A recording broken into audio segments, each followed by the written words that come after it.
been through hell together. We spent 4 years. 4 years fighting that virus, and then another 4 fighting each other. It was chaos.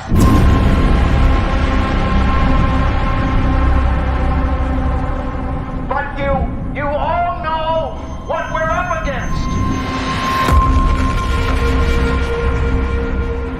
I need to speak to Caesar!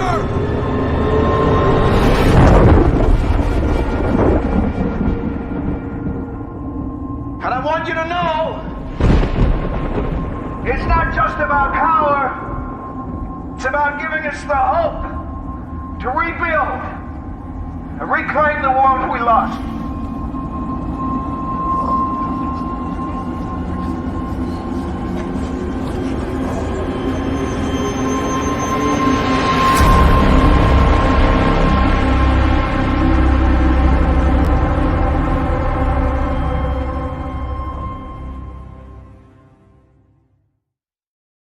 Greetings and salutations. Welcome to the 10th anniversary watch-along celebration of Dawn of the Planet of the Apes, starring Andy Serkis, Jason Clarke, Kerri Russell, among many others. I am your host, Ryan of And I Quote Channel, and we are going to be watching this episode, and we're going to be talking about it as we're watching the movie. So if you want to tune in, you want to watch the movie along with us, you're more than welcome to do so on what is known as physical media or a streaming service. We're going to be starting it at the 4-second mark as the 20th Century Fox logo is coming up on your screen, respectively.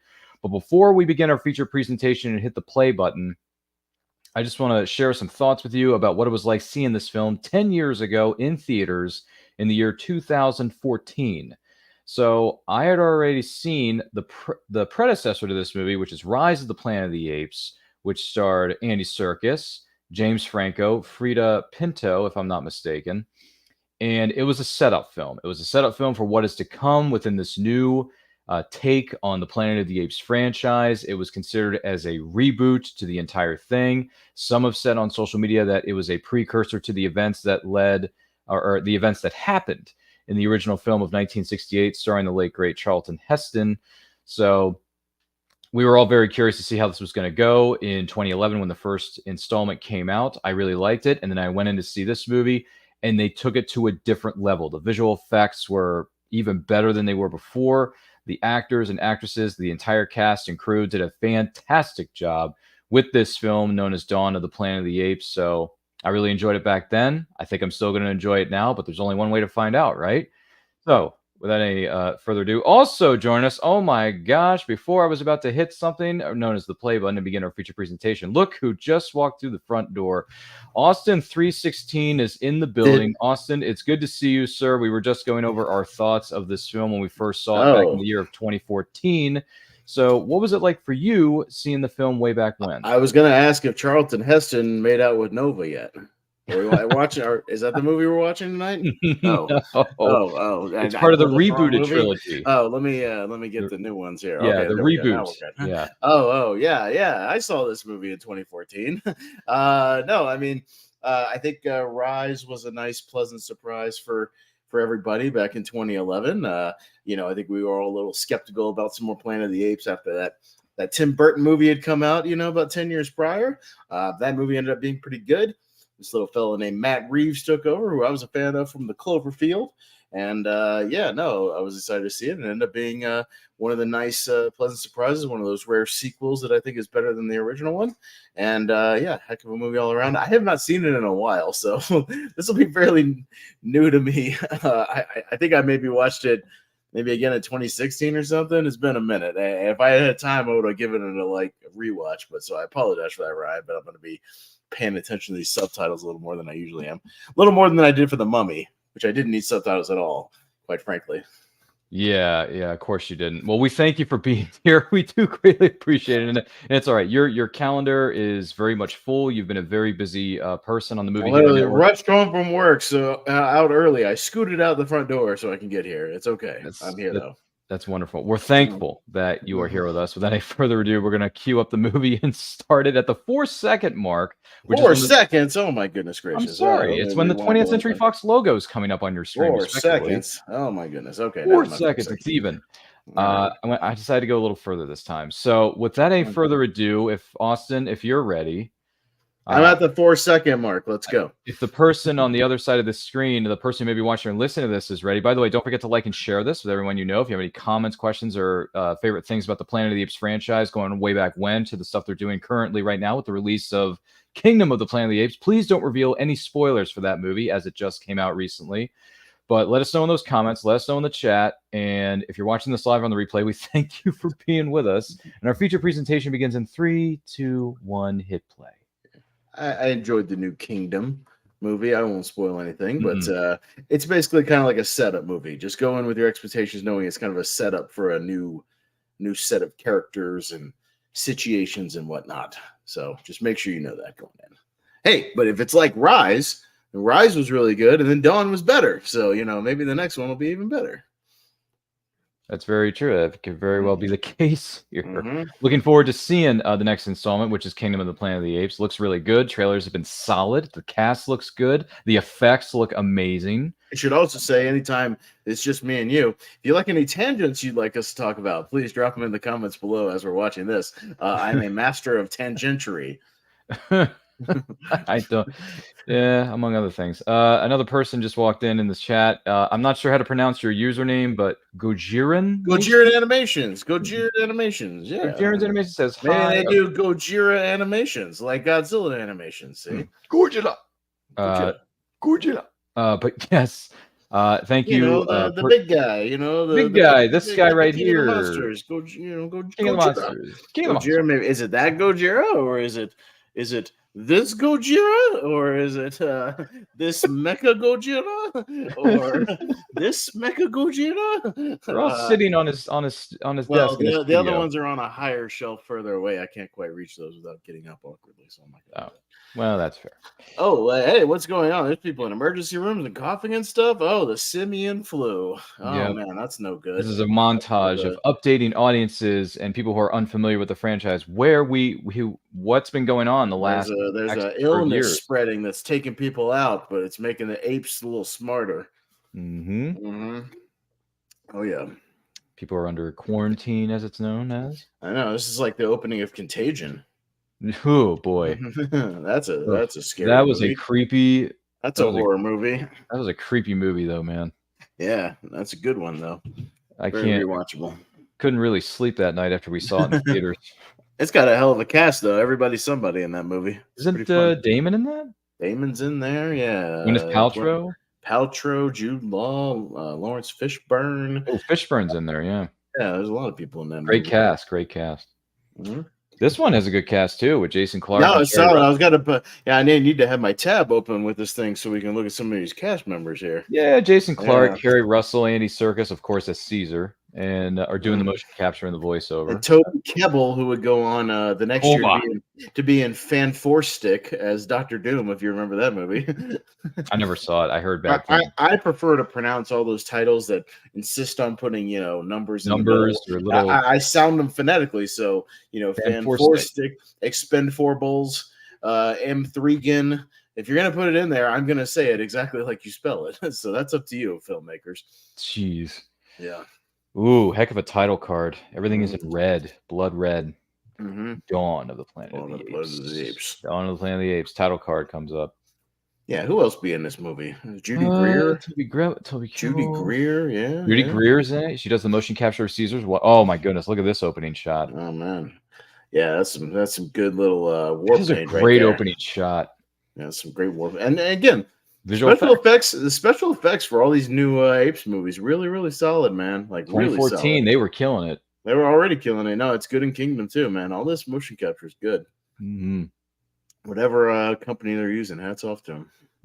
Doing their thing. All these apes in the trees. Yes, they're all up in the trees. They're swinging from the trees. Over there, in them trees. That's Bill Duke would say in Predator. In the trees. In them trees. Too bad we got to wait a little bit before that movie turns a certain age. I know. Well, yeah, but I told you Predator 2 next year is That's the big true. 35, and we get to celebrate. We get to celebrate Predator 2 next year. That movie's hella underrated and great. So yeah, that movie's amazing. We can talk about that next year for sure. I'm pretty sure that's going to make the list anyway. So Oh yeah, it has to. You know my fandom for that movie. we'll put We've it on talked about there. that movie. Do you have a Damn right. Predator 2 shirt? Not at the moment, because most of the ones I've seen are just The OG. Yeah, there's a lot of OG Predator shirts. The There's no only Predator ones 2? I've seen of Predator 2 is like just has the posters, like which granted the poster is cool with him holding up his spear and getting struck by lightning on top of a skyscraper. That's fun. But there's not a lot of actually, because there's not a lot of like catchphrases in that movie. I want a King Willie shirt though. That'd be King Willie. Yeah. Word of the demon. You can't see the eyes of the demon. Yeah, that's what until him come calling. This thing that's killing your people in mine is from the other side. I can feel them all around. Oh, that movie's great. Anyways, what are we doing? We doing some deer hunting here? Yeah, they're hunting some bucks. I believe it's deer hunting or buck hunting. Is that what it is? They're doing some buck hunting. Yeah. Called hunting, folks. We need they're they're riding them horses, man. They got spears. Look at that, man. Apes on horses. Yeah. That was a big thing that Christian Harloff emphasized when this movie first came out. He's like, I'm so excited to see apes on horses. We had apes on horses in the original series. Yeah, but I know, but the OG Charlton Heston one, the humans were getting captured by apes on horses. Yeah, it's not like it's a new concept. But Christian Harloff went nuts. Here was the thing. He went nuts because it was an ape on a horse shooting a machine gun. That was in the trailer. See, you got to add the machine guns to it. Then it gets fun. Apes on horses. Apes on tanks. They're fighting look at them. They're fighting a bear. Is this a grizzly bear? I hope he fares better than Leo DiCaprio in The Revenant. Ooh. By the way, I still haven't seen Revenant. Yeah, that scene's pretty brutal, but haven't seen it though. Is it a good movie? Oh yeah. That's a good movie. Alejandro Inarritu, I believe, directed that. Yeah, he directed it though. Inarritu. A lot of good natural lighting in that movie. It's good stuff. Mm-hmm. That's a good cast too. It's a nasty grit. Oh, they got him with the from the air. Oh man, they got him like right in the neck. That was a good shot. Bam, right in the right in the back of the neck. Yeah. Jeez. Hey, I've never had bear meat, but I know you can eat it, but you got to be careful of infection.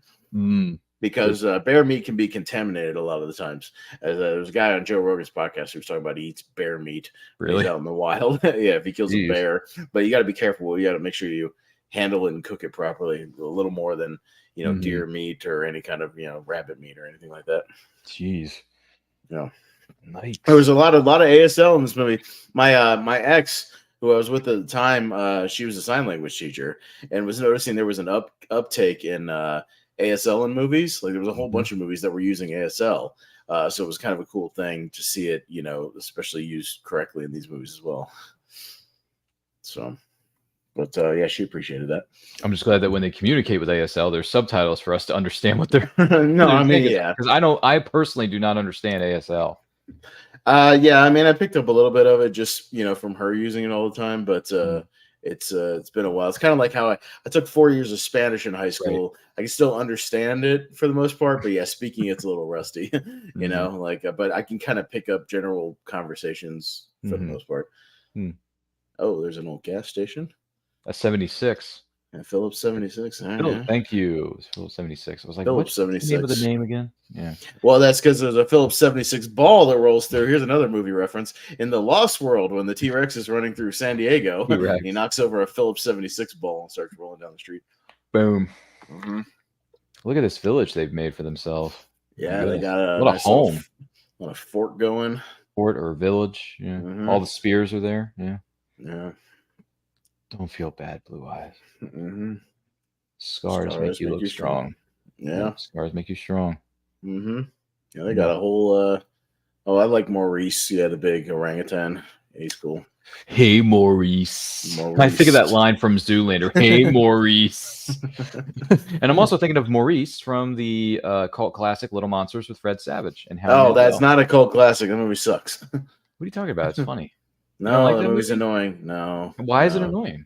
I don't like Howie Mandel in that movie. You don't like him? He creeps me out in that movie, and I don't know. I just don't like his general presence. Okay. It was a childhood classic for me, but not for me. No, I'd see that on cable and switch the channel. It's okay. The one with that other movie with Phoebe Cates that had like a similar thing going was annoying too. Gremlins? No. The Phoebe Cates movie where she had the imaginary friend. Oh, what was the name of that one? I don't even remember that. I don't remember that. Sorry, that's not coming to me. Well, look it up for you. Because I know it certainly wasn't Flight of the Navigator. No.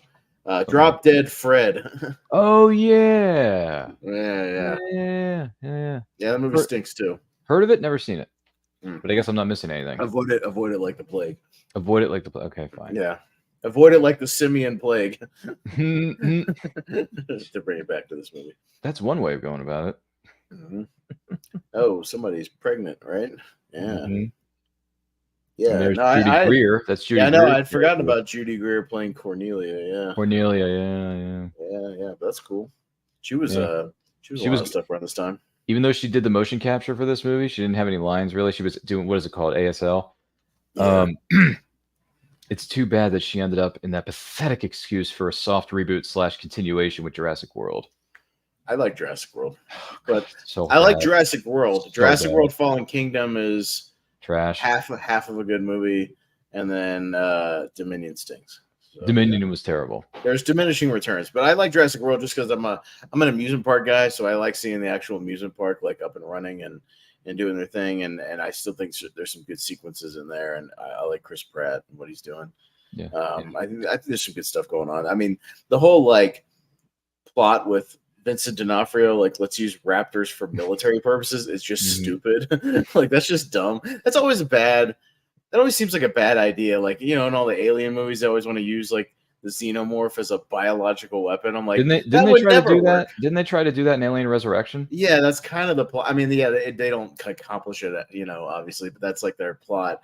But yeah, it's never a good idea. Like you can't control those things. That's silly. If you're gonna make a biological thing, like make like a virus or something, like, you know, just a good old fashioned virus. Mm-hmm. Oh, good conversation. Still be tinking about his old friends there. Humans. Yeah. Franco and John Lithgow. Yeah, a couple of those guys. Wasn't the love interest Frida Pinto? Maybe. First one? I think it was. Been a minute since I watched Rise. Also, it's been a minute since I've seen all three of these. Yeah. War I saw in the theater. I don't think I've seen War since then. I own them. I own the whole thing on. I got a 4K trilogy right now. Oh, do you? Yeah, the whole thing. And I got all the old school ones on Blu-ray too, the big box set. Oh, the Legacy Collection? Yeah, I've got that. But I got that 4K Apes trilogy because it was like $20 one time on Amazon. Seriously? So I picked it up. Yeah. Dude, that's cool. I like that. Good deal. That is a good deal, to be perfectly honest. Mm-hmm. These movies look good. Mm-hmm. Well, for those man, look at Caesar just jacked though, sitting there, dude. Look how bulky he is. Well, for those of you just tuning in, this is the 10th anniversary watch along of Dawn of the Planet of the Apes. To be more specific, we are at 12 minutes and 32-second mark here in the film. Feel free to watch the movie along with us on physical media or what is known as a streaming service. Share your thoughts about this or any of the other films within the Apes franchise, whether it be the past ones or the current ones, maybe somewhere in between. Let us know your thoughts in the comments below. And if you're watching this live or what is known as a replay, we thank you so much for being with us. Well, fishing fight. Fishing. Oh, that's right. It's Ash and Blue Eyes. They're kind of like the brothers. Huey and Dewey. Yeah. Little like misfit brothers. Uh-oh. Yeah. By the way, I know this actor. He's been in a lot of things. Kirk Acevedo. Oh, First time I ever saw this guy was in Law and Order Trial by Jury. He was a police officer. He was an investigator for the DA's office. That was the first time I ever met him as a professional actor. And then the second time I saw him was in the short-lived series that was on NBC. It was called, it was about a series of brothers who were Irish. I forget the name of the show, but it was cool. It was a cool show. It only lasted like 10 episodes. Olivia Wilde was in that too. Black Donnelly's is what that's it. Thank you. Yeah, I got his Wikipedia he was in there. pulled up. Yeah, he was on a couple episodes of Walking Dead. He's mostly a TV guy. He was on an episode of Picard. Did some Agents of S.H.I.E.L.D. Yeah, dude's been hustling the TV. Around. He's been hustling TV for the last 20 years, so good for him. At least he was in this some movie. Some of those guys, they just hustle the TV for most of their careers. Nothing wrong with that. They're called working actors, Ryan. They're working actors. Oh man, this is not good. Jason Clarke and his dumb hat. His crew. His rain hat. I don't mind his hat. I like the coat though, the blue That's one. like a dad hat. That's like a hat my dad would wear to like a concert. No. Well, Yeah, it's like or kayaking. kayak. He wears his rain hat. He's trying to communicate with him, I think. They shot Yeah. Ash. They shot my son. She's trying to figure it out. What's going on here before we do anything rash? Because they all have guns, so you don't want to, rush them. A couple of them going to get shot. We don't mean any harm. Yeah, they do understand what you're saying. At least Caesar does. Maybe Maurice too. Do they look just like apes to you? Yeah, we got ourselves a standoff. Mexican ape standoff. Mm-hmm. Yeah. It's over. It's all right. Yeah. Jason Clarke's on the screen. We have to get to this. I've never been able to figure out why my partner in crime over the Movie Hero Network has such a disaffinity for Jason Clarke. I don't know. He's like one of the solid actor. We did a podcast about actors we're not fond of as far as their work or just annoy us or whatever. And Jason Clarke was on his list. He just says something is Jason Clarke. I don't know what it is. That's not a reason to hate somebody. I don't know. He's I guess a general presence. I mean, I have that with a couple of people. Mine are mostly people like Awkwafina, Melissa McCarthy, Tiffany Haddish, Pete Davidson. Certain people that just kind of annoy me. He doesn't bother me. Although, by the way, this movie wasn't his fault, right? Because you had an all-star cast, and this happens a lot in Hollywood, where you take a really great A-list cast and you waste them in a pathetic excuse for a movie. And specifically, I'm talking about Serenity from a couple of years ago.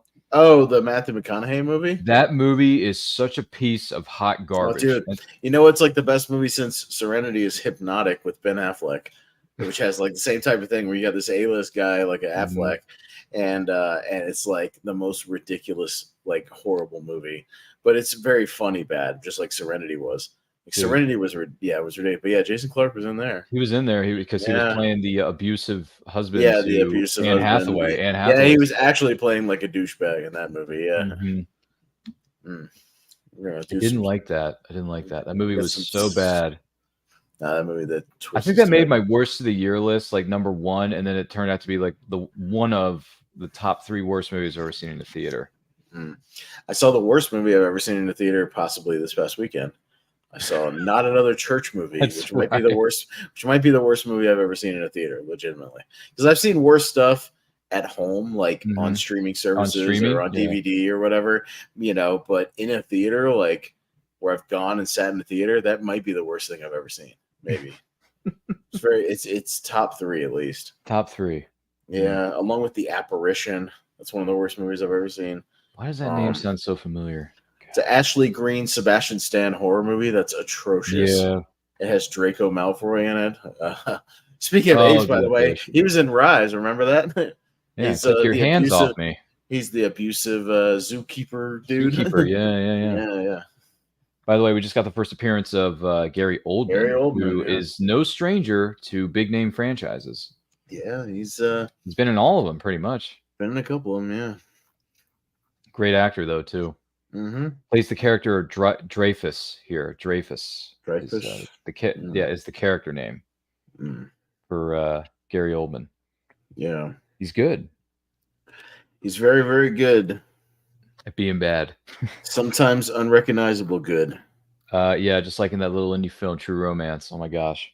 He was also in a True Romance. Another franchise reboot. He was in RoboCop the same year. Oh yeah, it's the scientist who puts Alex back together. Yeah, puts old Joel Kinnaman back together, and pulls him apart in one of the most haunting visuals I've ever seen in a movie. When he pulls him apart, and he's just the head and lungs. Yeah, that was. And he goes, "I just want to die. Okay, just let me die. Let me die. Like I don't want to live like this. Let me die." Oh my god, dude, that was creepy for sure. Yeah, I actually have that movie on DVD. The 2014 remake. I will defend the 2014 RoboCop. Not saying it's better than the original one. The original one's king, but I will defend it as a good movie. Yeah, it's fine. It's cool. I don't mind it. It brings up some interesting moral stuff too in the movie. I like how it explores that a little bit, especially with Gary Oldman's character. There's Kerri Russell a little bit. We just saw her. She's had a heck of a career. Yeah, she's in childhood favorite of mine. She's the babysitter in Honey, I Blew Up the Kid. That was one of her first gigs, if I remember correctly. Yeah. Back That's in like going way 91, back, though, man. 91, 92, yeah. Jeez, that's going way back. Mm-hmm. Yep. She's done some bad horror movies, too. Hmm. She was in one called like Dark Skies or something that was really bad. I never saw it, though. Yeah, that movie's not good. That was bad? Yeah, she's done a couple of bad horror movies. She was in, let's see, she's mostly well known for the hit TV series Felicity. We know that.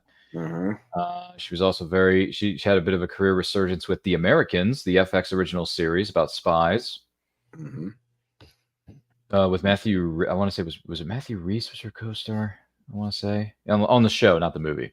Yeah. That's cool. So yeah, Kerri Russell's great actress, really solid. Because she's done like little comedies here and there, but I'm like not used to seeing her do too much dramatic work. But in this movie, like this is one of the first times I look at Kerri Russell, I'm thinking, oh my gosh, this is not just Felicity. Like she is fully grown up and recognized now as an accomplished actress, not just the babysitter who was very cute and beautiful and Honey, I Blew Up the Kid.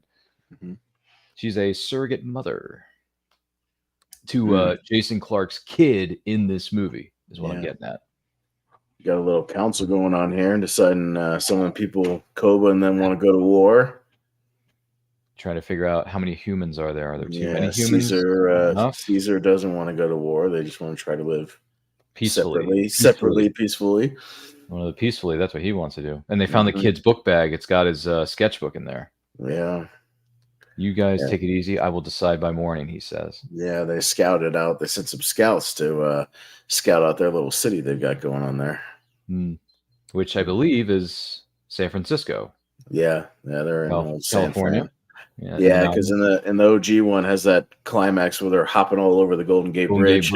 Yeah. Well, let me ask you this: was that a better sequence than Magneto lifting the whole thing over to Alcatraz? I don't know. That's a good sequence too. Because again, I don't hate Last Stand. I don't hate it either. It's got some stupid stuff in it, but like that's pretty damn cool that he just lifts a whole bridge up to take everybody over to Alcatraz. That's pretty cool. Yeah, and his army isn't even that big. No, but yeah, they all got powers that could. That's true. They can levitate the bridge, and if Magneto can throw a bridge at you, I think you're a little, underwhelmed on the other side. Okay. Yeah, I don't hate Last Stand either. There's some good things in there. Yeah, it's just kind of a mess editing wise, but there's some good stuff in there. And they just waste the Phoenix stuff as they always do. Oh my gosh, they've done it twice now. Just twice in live action, they can't get it right. What are we doing here? We're a whole army of apes walking in here. Yeah, we're gonna make a stand. We're gonna make a house call, maybe. Yeah, look at that face on Caesar. He's just like, man, he's ready to go, man. Bro, he's if they have to, but he wants to try to negotiate here a little bit. Yeah, lay out some terms. Negotiation is what it's called. You leave us alone, we leave you alone, kind of a deal. Yeah, we want to live peacefully. By the way, we are at the 22 minutes and 37 seconds mark here in the movie of Dawn of the Planet of the Apes. If you want to watch it along with us, you're more than welcome to do so. Just queue up your copy on physical media or streaming service. Share your thoughts about it in the comments. And if you're watching this live or on a replay, thank you so much for being with us. And don't forget to like and share this with everyone you know.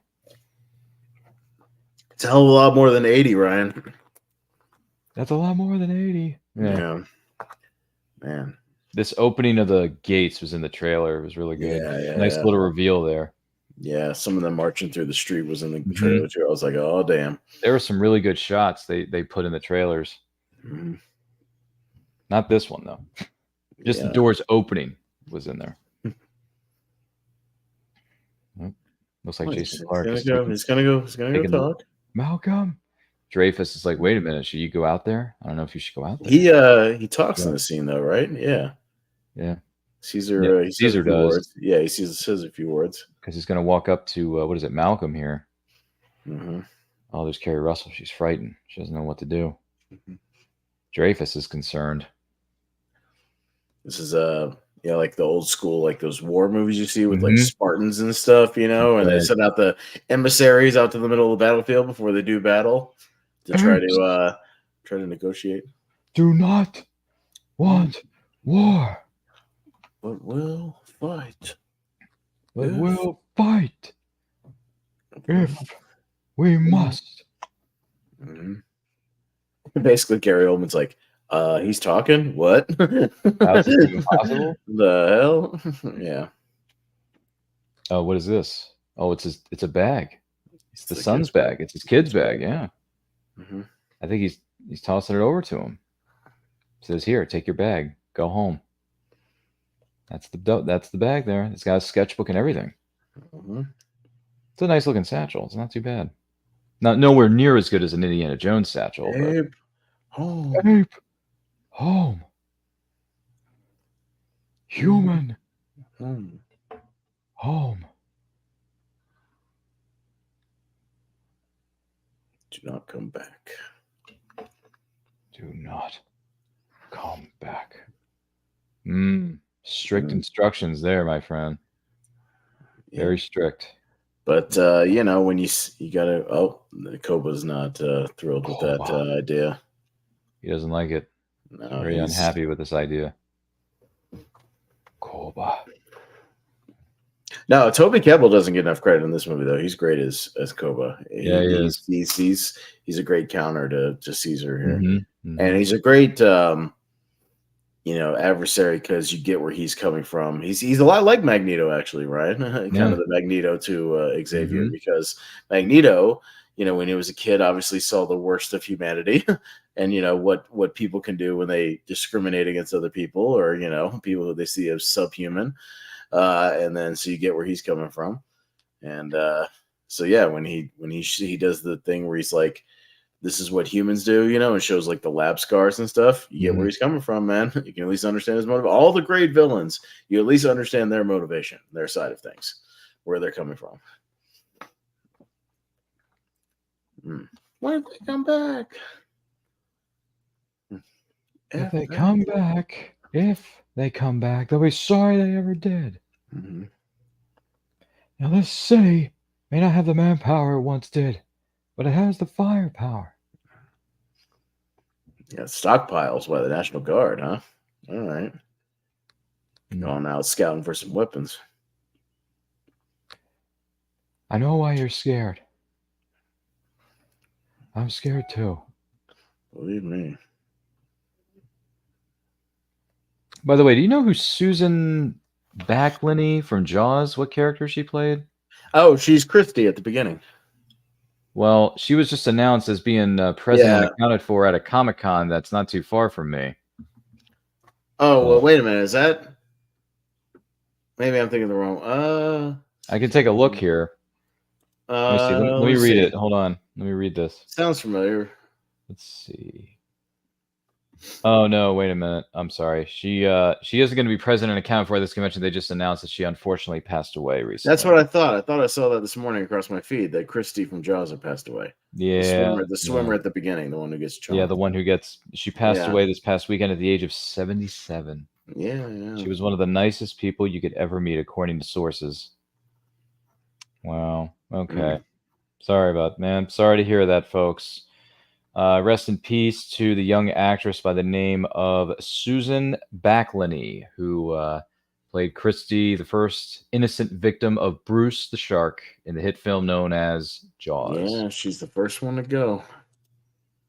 I'm sorry to hear that, but our thoughts and prayers go out to her family and her friends. Well, that would have been cool if I met her at a convention. I would have had her sign my Jaws Blu-ray. Yeah, one of the great opening scenes in cinema history there. It's true, yeah. I would have had her sign my Blu-ray. I think she tells a story about damn near having her ankle snapped from that first time they yank on her. Yeah. Jeez. Yeah, the yank on her. She has kind of a, like, she's kind of stretched because I think they like twisted her ankle or snapped her ankle a little bit with the first tug. Yeah. She's told that story before. All right, they got to get some. They need some power. Get the radio electricity. It's our only chance of reaching the outside world. We have to find other survivors. Yeah. There's not many of us left. We can't afford any more casualties. We founded this place, you and I. Yeah, I know. On the idea that power would lead us back to the life we once had. If we can't stick together, maybe we can't survive. I lost everything. The idea of losing what little I have is... Oh, man, don't go back out there, Jason Clarke. He just gave you an ultimatum. He said, I want to go back up there. Listen to me. Give me 3 days. Let me talk to him. If it doesn't work, we do it your way. Yeah? And what if it backfires, huh? What if it gets violent? I mean, you don't know how many. Then who he want? You don't even know if he'll even understand you. He's not just an ape, Ryan. He's more than just an ape. Yeah. I'm going to take some men up to Fort Point. I'm going to go through the armory. I'm going to see what's still working. 3 days. If you're not back in 3 days, we're going up there. I'm going to kill every last one of them. Toby Kebbell, what's he been up to lately? Well, I know after this movie came out, or was it before? It was before or after this came out. He was in the, I'm sorry to say this, Wrath of the Titans. No, he was in Ben-Hur. That's right. He had a couple of. Well, he was in Wrath of the Titans too. He played Poseidon's son. He was in Warcraft. He was in Wrath of the Titans. He was in Ben-Hur. Wrath of the Titans, which is what I have both the Clash and Wrath of the double feature movies on Blu-ray. I think I have him on. Mm-hmm. I think I got him for like less than $5. So because I actually do enjoy Clash of the Titans, the remake, not the original. It's fun. It's a fun sword and sandals, turn your brain off kind of movie. I don't mind them either. I don't mind either one of those movies. They're fine. Have you seen both of them? Yeah. Okay. Do you have Wrath I got them on Blu-ray. You got them on Blu-ray. Of course I do. Of course I do. Now Wrath, old Sam Worthington gives somebody a suplex in that movie. It's fun. Oh, that's right.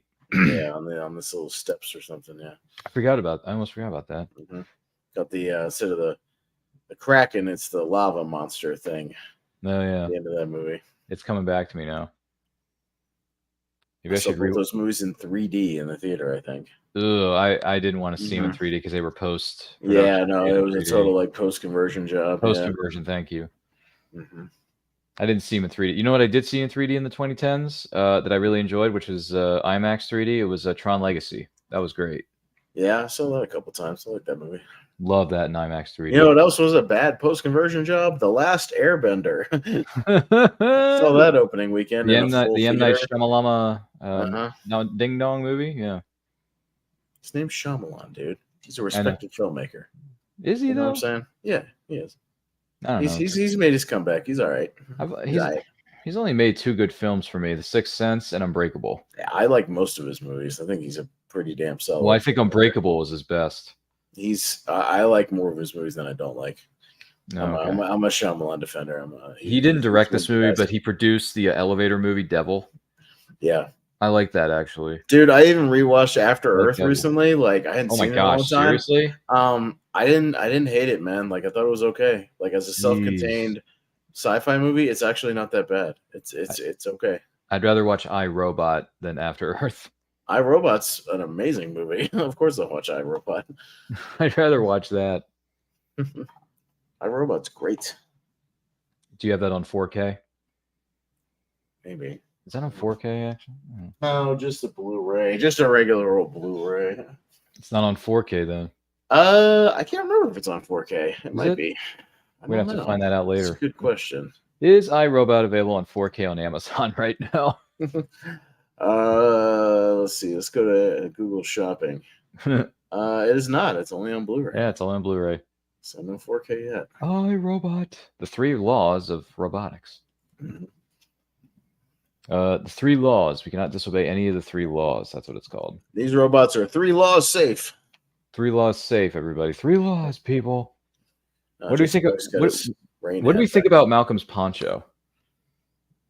I mean, it looks like a hunter. Poncho. Looks like a poncho. Like a hunter's poncho.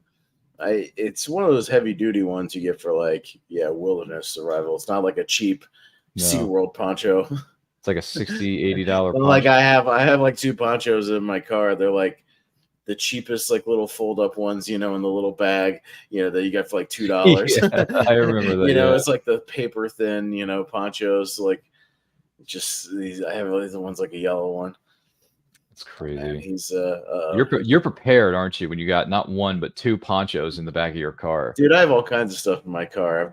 I got in my emergency supplies, man. I got tire inflator kits. I got paper towels. I have a rubber what's it called? Like a dustpan, a rubber dustpan, because it works better than a scraper for like if you need to get snow off your car, like if it snows where I am, like it's got a rubber end so it doesn't scratch your car. You just sweep it right off, and it's stronger than most of your, things. But yeah, I got Febreze, I got a sweatshirt, got a probably still have one of the pictures you gave me in my car. Now that I think about it. That's a lot of preparedness, don't you think? Oh, dude, I overpack for things too. Even when I'm going on this trip this week, I overpack for stuff. I take batteries with me, and I take here's a smart thing. Here's a life hack for you. Mm-hmm. Go to the Dollar Tree and get yourself one of the little double packs of electrical tape, the thin black electrical tape. Yeah. So, and I'll tell you why. Because then you put one in each of your travel bags or whatever, or just your main suitcases. Then if you get to a hotel, there's an annoying blinking light somewhere. Then you take a strip of that electrical tape and you put it over the blinking light. And if it's like keeping you up at night, like a smoke alarm or something, like bright flashing light or some ill-placed microwave light, you just slap a little piece of electrical tape on there, and then you can take it right off when you leave. Very good tips there for when one is traveling. Once again, this is Dawn of the Planet of the Apes 10th anniversary watch along, even though we're talking about survival tips. Jason Clarke's trying to survive. He wandered into this ape colony, and it's not looking too good for him right now. At the moment, we are at the 35 minute and 44-second mark here in the movie. Feel free to queue up your copy on physical media or a streaming service. Let us know your thoughts about this or anything else in the Planet of the Apes franchise. If you've seen the most recent one, which is known as Kingdom of the Planet of the Apes, please do not reveal any spoilers for the person who may be watching or listening to this. We want to keep things clear, and we want to go in cold as best as possible. And if you're watching this live on a replay, we thank you so much for being with us, and hope you like what you see here. And don't forget to like and share this with everyone you know. Human lies. No. I swear. I can just show you, you'll understand. If I could just show you, then you'll understand. Please. We're not really happy. Hey, the subtitles just say grunting and screaming. Or screeching, yeah. Yeah. The screeching. Yeah. Caesar says, Koba's ready to lay that spear right into his head. Show me. He says, show me. Yeah, he's gonna go try to get this dam running again. I don't want to say this word out loud, but do you remember the line from Austin Powers and the International Man of Mystery where Dr. Evil looks at Scott and says, Scott, don't you want to see what Daddy does for a living? Blank me. Excuse me? Show me. Yeah. You know what I mean? I said show me. He's like, show me. Yeah. All right. Here. Okay. Start. Sure. Yeah. Finally, we come to my number 2 man. His name, number 2. Number 2.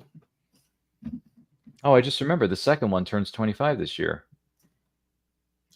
Austin Powers 2 turns 25. I just realized that.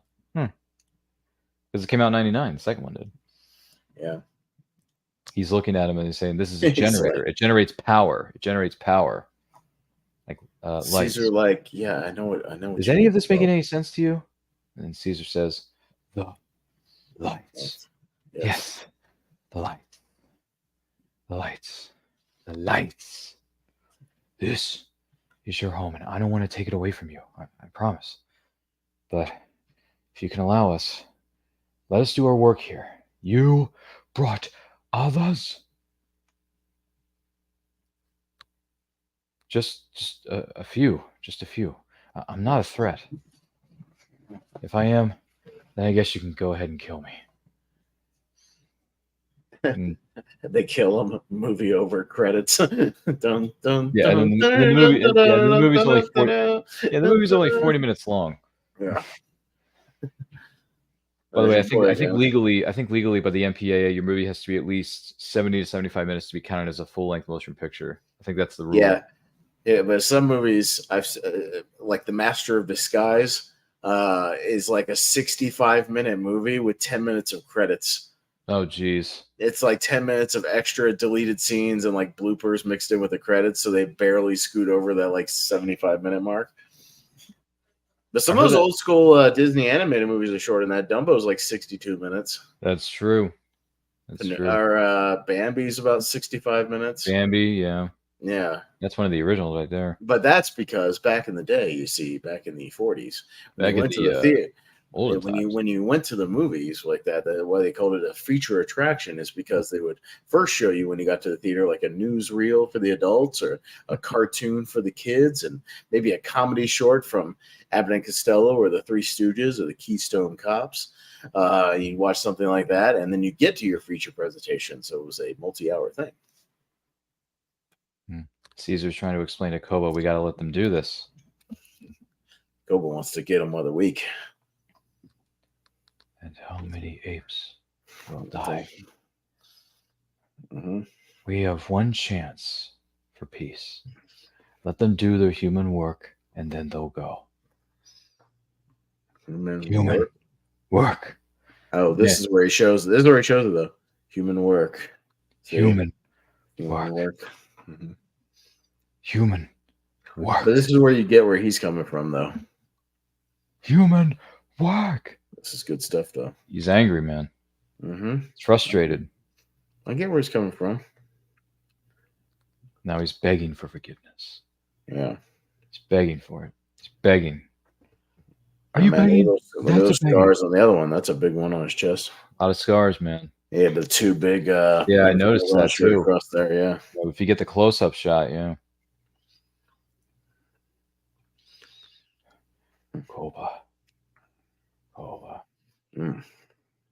Man, Andy Serkis is so good. He's such a good actor. No, I mean, this movie, yeah, I mean, The Lord of the Rings started it, but yeah, this movie just took it to a whole other level. And then people were like, that's when the chatter started going like, can we like nominate motion capture people, you know, for awards and stuff, you know, or something. There was a really big debate going on with this too. Or do like a motion capture / voice acting category or something like that. You know, maybe even combine the two or just acknowledge some of these performances because they're really because it was also after you had the Scarlett Johansson voice acting in Her the year before. Oh, that's the Spike Jonze film, yeah. Yeah. It's a really good performance and it's all voice. It's just voiceover. Yeah, it's just the AI voice stuff.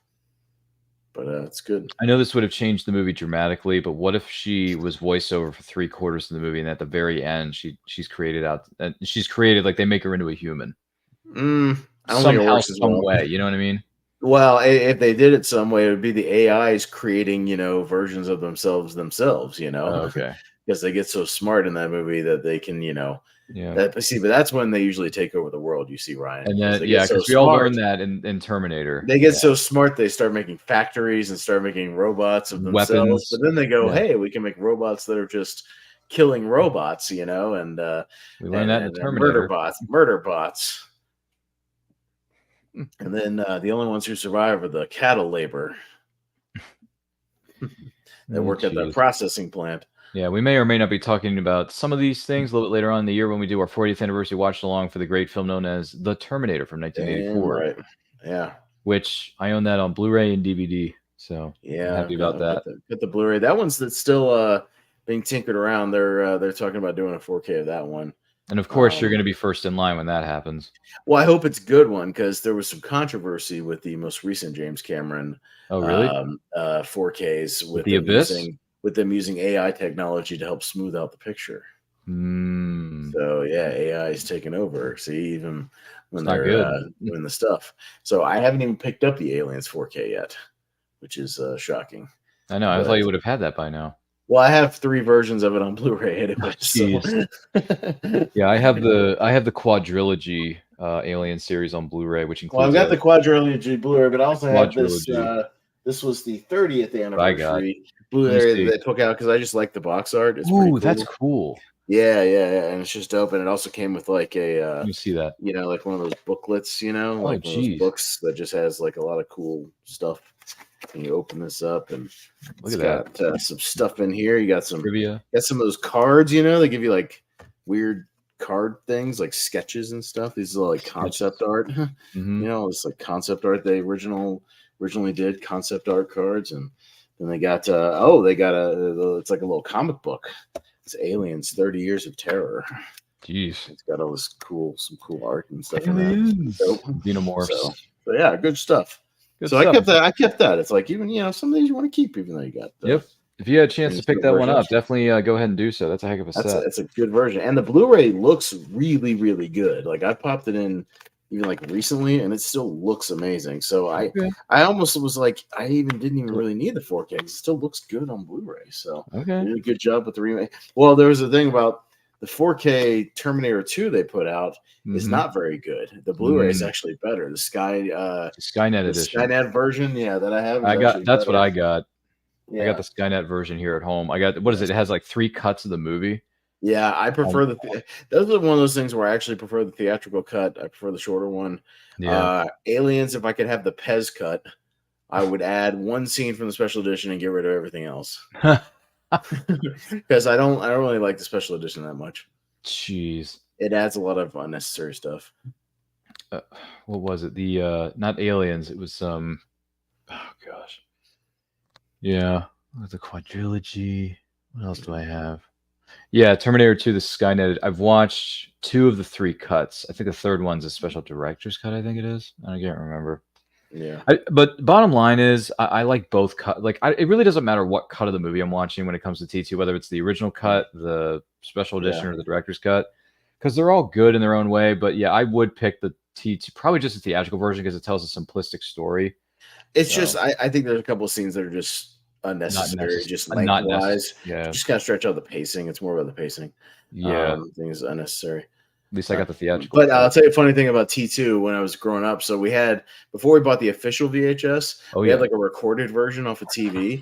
And but here's the thing, is the recording ended before the movie was over. So for the longest time, I didn't know how the movie ended.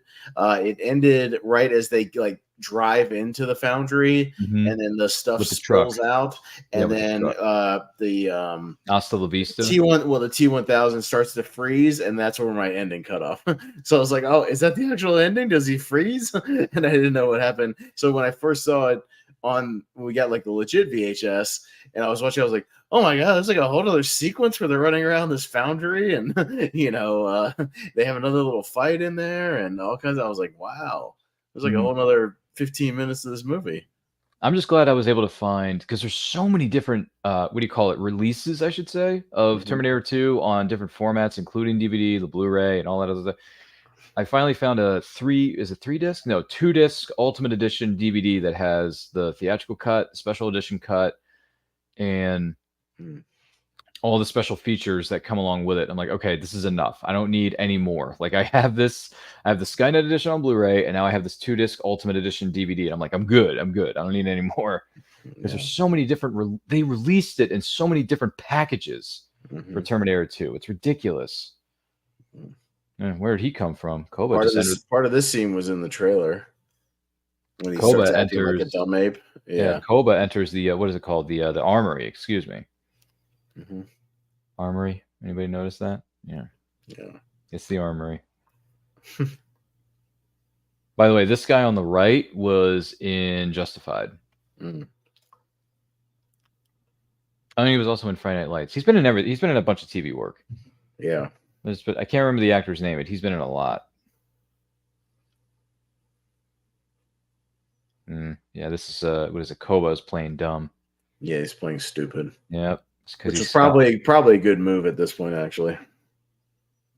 Now they got their armory gun. Oh yeah, he wants some of them. He wants some of them guns. He's like, "Go, get out of here! Beat it! We don't want you here." Oh, there are the other 2 apes. Enough guns here to kill every ape.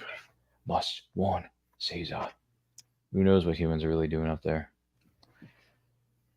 Trying to get this dam up and running. Yep. Got to get some electrical guys on it. Got to twist some wires. Got to maybe got to hot wire a few things maybe. Got to flip some switches. Oh, they got a little blocked up thing they got to break. We got to clear this blockage. Yeah, that's what you just said. You got to clear some stuff up. There's video games like that. You got to find the blockage and you got to clear it out, blow it up. But I mean, this was I haven't seen this in a while, but I remember all these beats, like these story beats. Just haven't seen this in forever. It's been a minute for you. Yeah. Like I remember them, asking Caesar if they can kick this dam on again, and like they get power for a little bit. Then Koba stealing some guns. Scouting all the locations. Yeah, I think it's like, and what is it that sets it off? Like one of the kids dies or something like that, or I don't know. Yeah, it's something, but it's like a misunderstanding again. It's like an accident, Mm-hmm. but No, they should well, take over. yeah. Well, we'll discuss it when we get there. But there is a certain what is it called? An incident that does start the war. That was. Hmm. It's actually in this case it was intentional instead of being unintentional. So we'll Right. get to it a little bit later on in this film.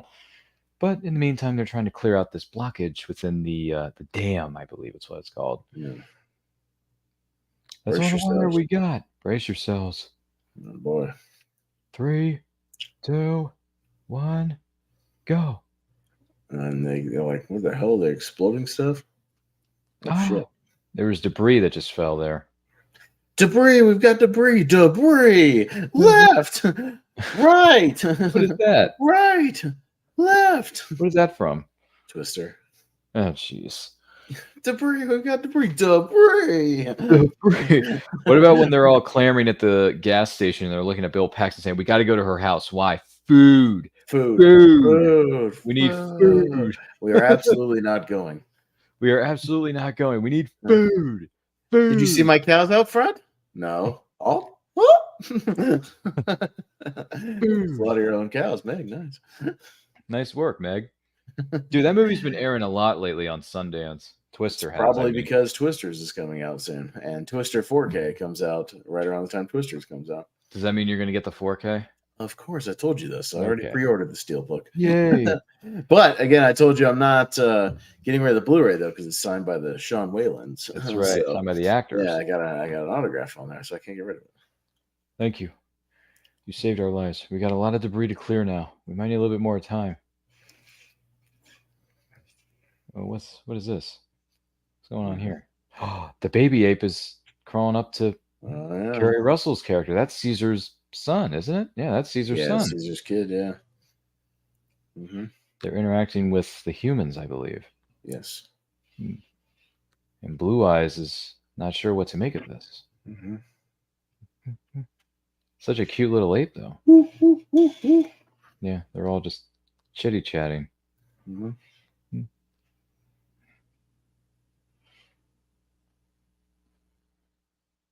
Yep. Don't let him get hurt, though. He's climbing down the. Yeah. He's looking at the shoes.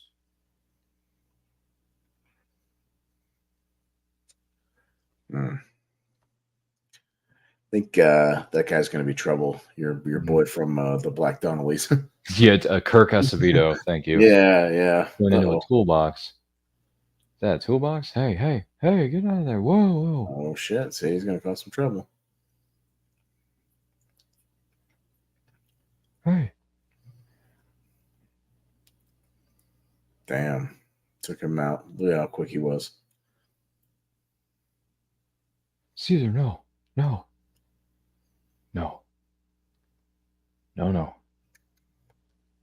Oh, doesn't he chuck it in the lake? Yeah, he does. Yeah. He could have shot it, though, but he chose not to. Mm-hmm. No. You said weapons. no guns.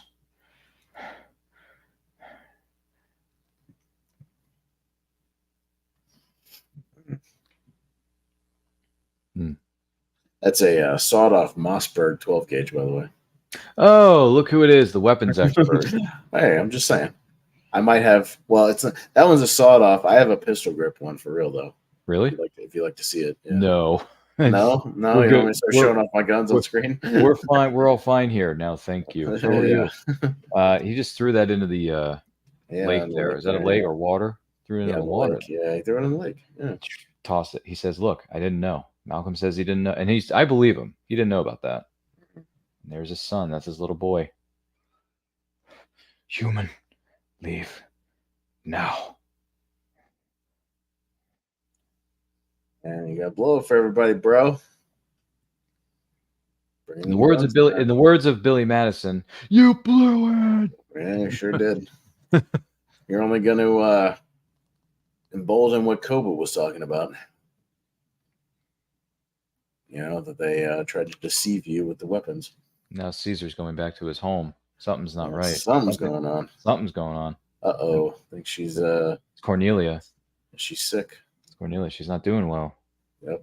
Something's going on. Oh, see, now the plot's coming back to me. Then they get the humans to come To give her medicine. and take care of her, and then that kind of makes peace for a little while, and then he lets them back in, and then something else gets screwed up. So Yeah. now it's all coming back to me. That's right. That's what we call, Ryan, an exchange of goods and services. I think that's the technical term. Technicality, ladies and gentlemen. Mhm. For those of you just tuning in, we are at the 54 minutes and 50-second mark of this movie known as Dawn of the Planet of the Apes. It celebrates its 10th anniversary. We're doing a watch along here on Anti-Quote Channel. Don't forget to like and share this with everyone you know if you want to watch the movie along with us and share some of your thoughts, your fun facts, or even your questions about the Planet of the Apes franchise. Let us know in those comments. Let us know in the chat if you are watching this. I probably won't have any answers, but you're free to ask questions. That's true. And if you're watching this live or on a replay, we thank you so much for being with us. We hope you're enjoying this future presentation. Once again, you can queue up this movie on physical media or a streaming service and watch it along with us. I believe all the Planet of the Apes movies leading up to this, including this one, are featured on Hulu right now, as far as streaming services go. Caesar says, I do not trust you. I don't blame you. But believe me, we are not all like him. Please, let us help you. Says Ellie. That's Kerri Russell's character, I should say. Yeah. She's pleading with him. She's not doing too well. She doesn't look too good. She isn't. No. Yeah, this new movie, for those who don't know, and this isn't a spoiler, it's just kind of a general thing. It has a time jump, so it is past the Caesar era, but he is still his presence sort of looms over the movie. I'll say that, even though he is past. That's good. That's good to know. He's referenced a lot. He is revered as kind of the original elder, if you will. You know, that sort of thing. High table. The guy who's the guy, and they try to use his term, apes. Together strong. That's all over that movie. So, Caesar is not in it. Just for anybody who was hoping Andy Serkis is back, he's not. But does he help out behind the scenes? I don't know. Like that'd be interesting to see if he consulted on the movie as far as for the mocap. I don't know who is doing the mocap for the new one. I'll have to look that up and see because it's very good. The guy who plays Noah is good.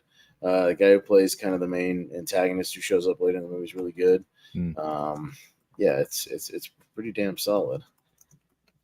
But I'm not sure who all the cast members are, but I can take a look real quick. Let's see. Owen Teague plays Noah. And let's see if he's done anything of note. Mostly TV.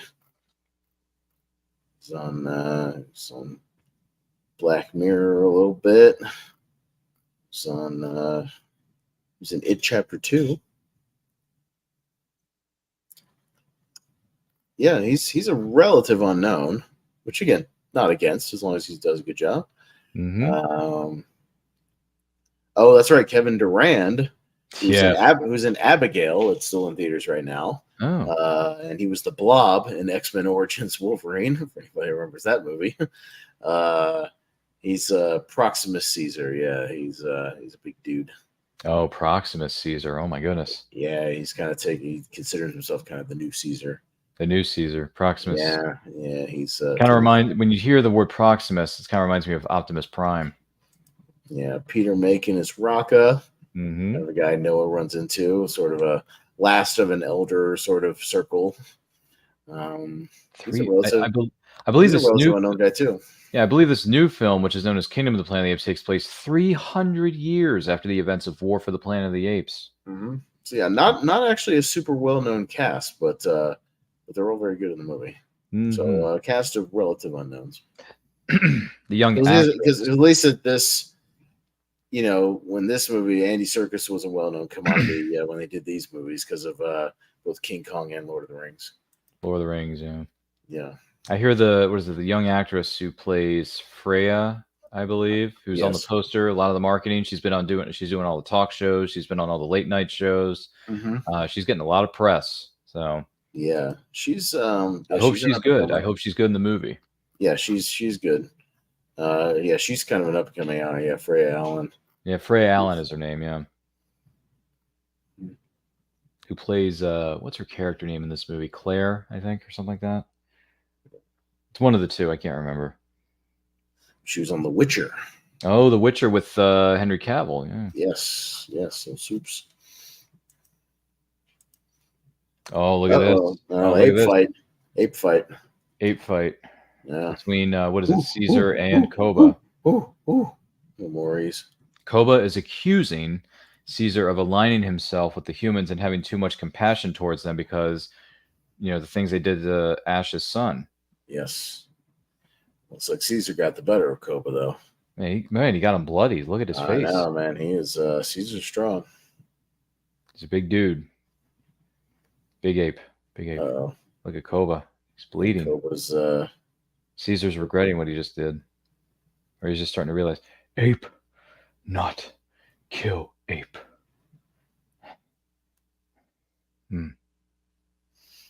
Ape, not kill ape. Yeah. He doesn't believe in it.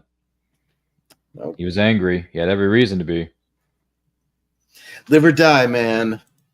Yeah, I remember that scene. Live or die, man. Live or die. Yeah. That is one of the worst decisions any character could make at the end of a movie. Live or die, man. Die. I'm like, come on, man. Really? Hey, Chosen. That's a great delivery, though. But it's such a dumb move. It's so dumb. He'd rather go out in combat. Which one was that in? Was that that was Karate 2? Kid That was Karate Kid baby. 2. Oh yeah. Dude, that sequel was okay, but that end sequence was so messed up. It's so messy. Come on. I am dead to you, Uncle. Remember? Dead to you. Live or die, man. Now we fight. Yeah. Die. Ugh, so bad.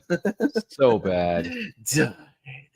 And it makes me sad that what Danny or Daniel LaRusso did in what was it, Karate Kid 3 when he aligns himself with Terry Silver. That was so dumb. Yeah, but Cobra Kai is awesome. Yeah, but like all the lessons he learned in the first 2 films is like he threw him out the window and just aligned himself with Terry Silver. He's still supposed to be a dumb kid, though. So it's it is what it is. He makes mistakes. Well, he's a dumb teenager played by 35-year-old Ralph Macchio. Ralph Macchio in the 3 films, man. Yeah, I don't know. I thought Karate Kid 2 was all right. It was all right. It did have some lessons there. And then Karate Kid 3 had the whole, like, what is it? Oh, but come on. You got to love, there was a time period, Ryan, where all the villains in, like, family films and stuff were all greasy dudes with greasy ponytails who ran toxic waste companies. Remember when that was a thing for, like, 4 years? Because guess what the villain in 3 Ninjas does? He's a greasy guy with a greasy ponytail who runs toxic waste. And remember, there was a villain on Captain Planet that had a greasy ponytail who ran toxic waste. That was all about the toxic waste guys with greasy ponytails. But let me explain something to you. The guy in 3 Ninjas, what was his name? Snyder. Snyder was not a manager of a toxic waste company. He was a weapons dealer. I know, but there was some other movie around that time that had another toxic waste thing. I could have sworn he also ran toxic waste. No, he was just a weapons dealer. Come on, no, he didn't. He ran toxic waste. No, what's his name? Snyder didn't run that, man. Snyder was a great villain, though. In 3 Ninjas. Oh, he sells warheads, like nuclear warheads. Mm-hmm. Come on, he ain't selling warheads. Get out of here. But remember when he looks into the camera? God, I love being a bad guy. I mean, come on. It's so good. It's 3 so Ninjas, good. Directed by John Turteltaub, who the went on same to do... guy. The same guy who directed National Treasure. National Treasure, and he also directed Cool Runnings. Oh, that's right, which is a sports comedy. Mm-hmm. Right. By the way, John Cool Runnings Turteltaub. is a good movie. Cool Runnings is a good movie. Yeah, it is. John Turteltaub has a good resume, dude. Well, let's find out if he really does. All right, so, let's Google it. All right, here's his directorial Let's Google efforts. it. So, Think Big, Driving Me Crazy, which I've never seen. Was that the Britney Spears? No. This is earlier than that. 92, 3 Ninjas, 93, Cool Runnings, which is good. 95, While You Were Sleeping, that's good. 96, Phenomenon, that's an underrated Travolta movie. It's pretty good. 99, a movie called Instinct, which I've never seen. 2000, Disney's The Kid with Bruce Willis. Then National Treasure and National Treasure Book of Secrets. Then The Sorcerer's Apprentice, maybe not so good.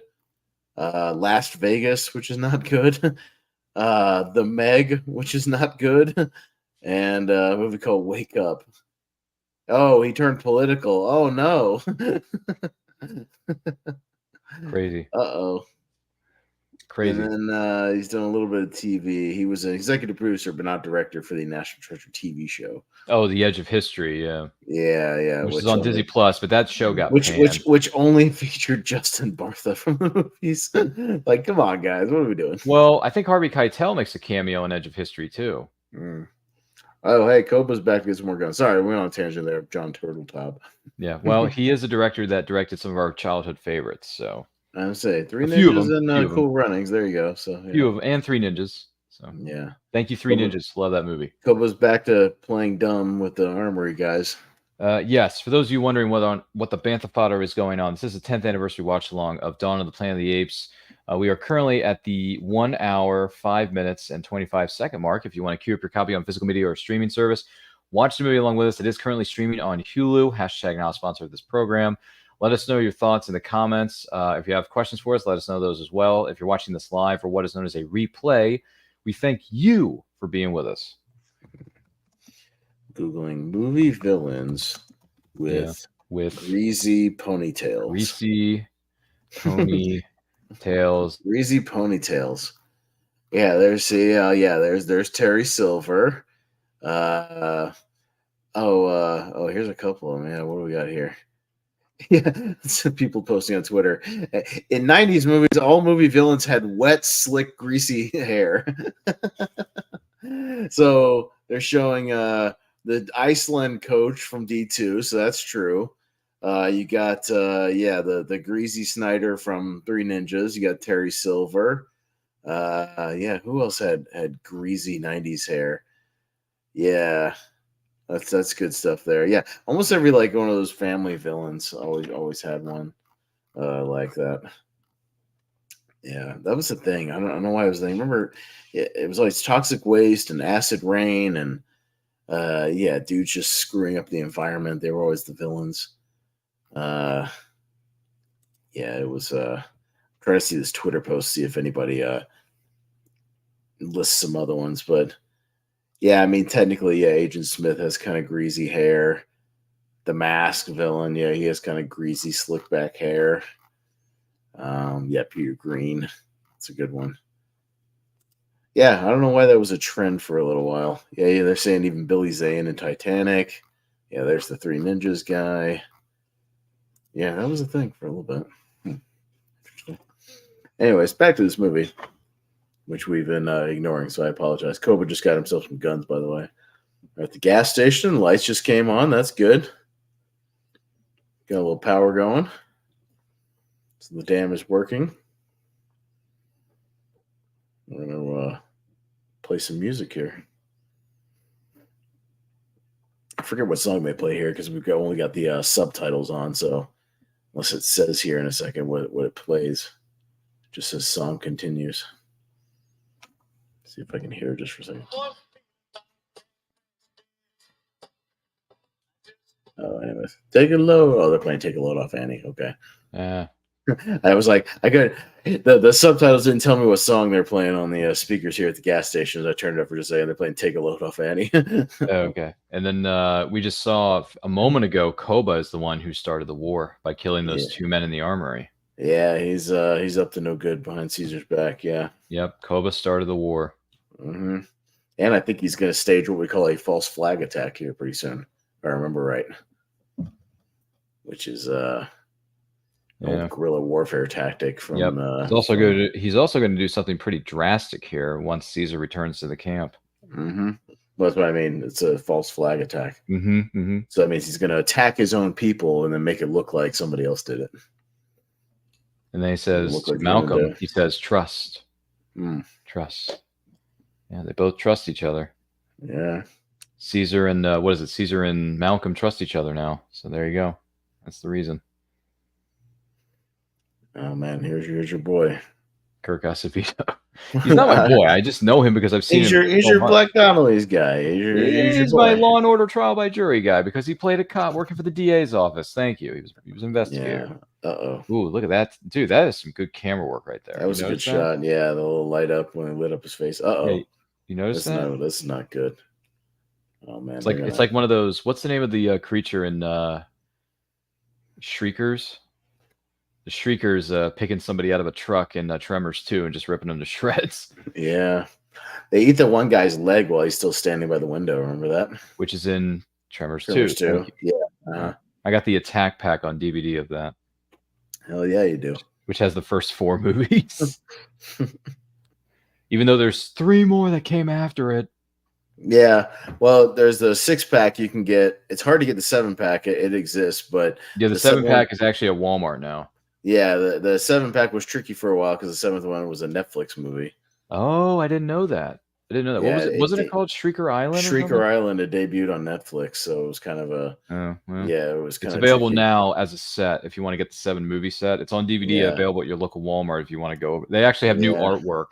They got the glow in the dark. Yeah, they got the glow in the dark stuff, and I'm just like, oh, really? Mm-hmm. Yeah, Walmart is one of the few retailers that still sells physical media. Holding on to the physical media, so at least kudos to them for that. I don't love going to Walmart when I have to go, but but when I do, I do walk through the physical media section, look for those steel books and whatnot. So they got some good ones though too. Yeah, I know. I mean, some of the Walmart steel books. I got my Dread steel book.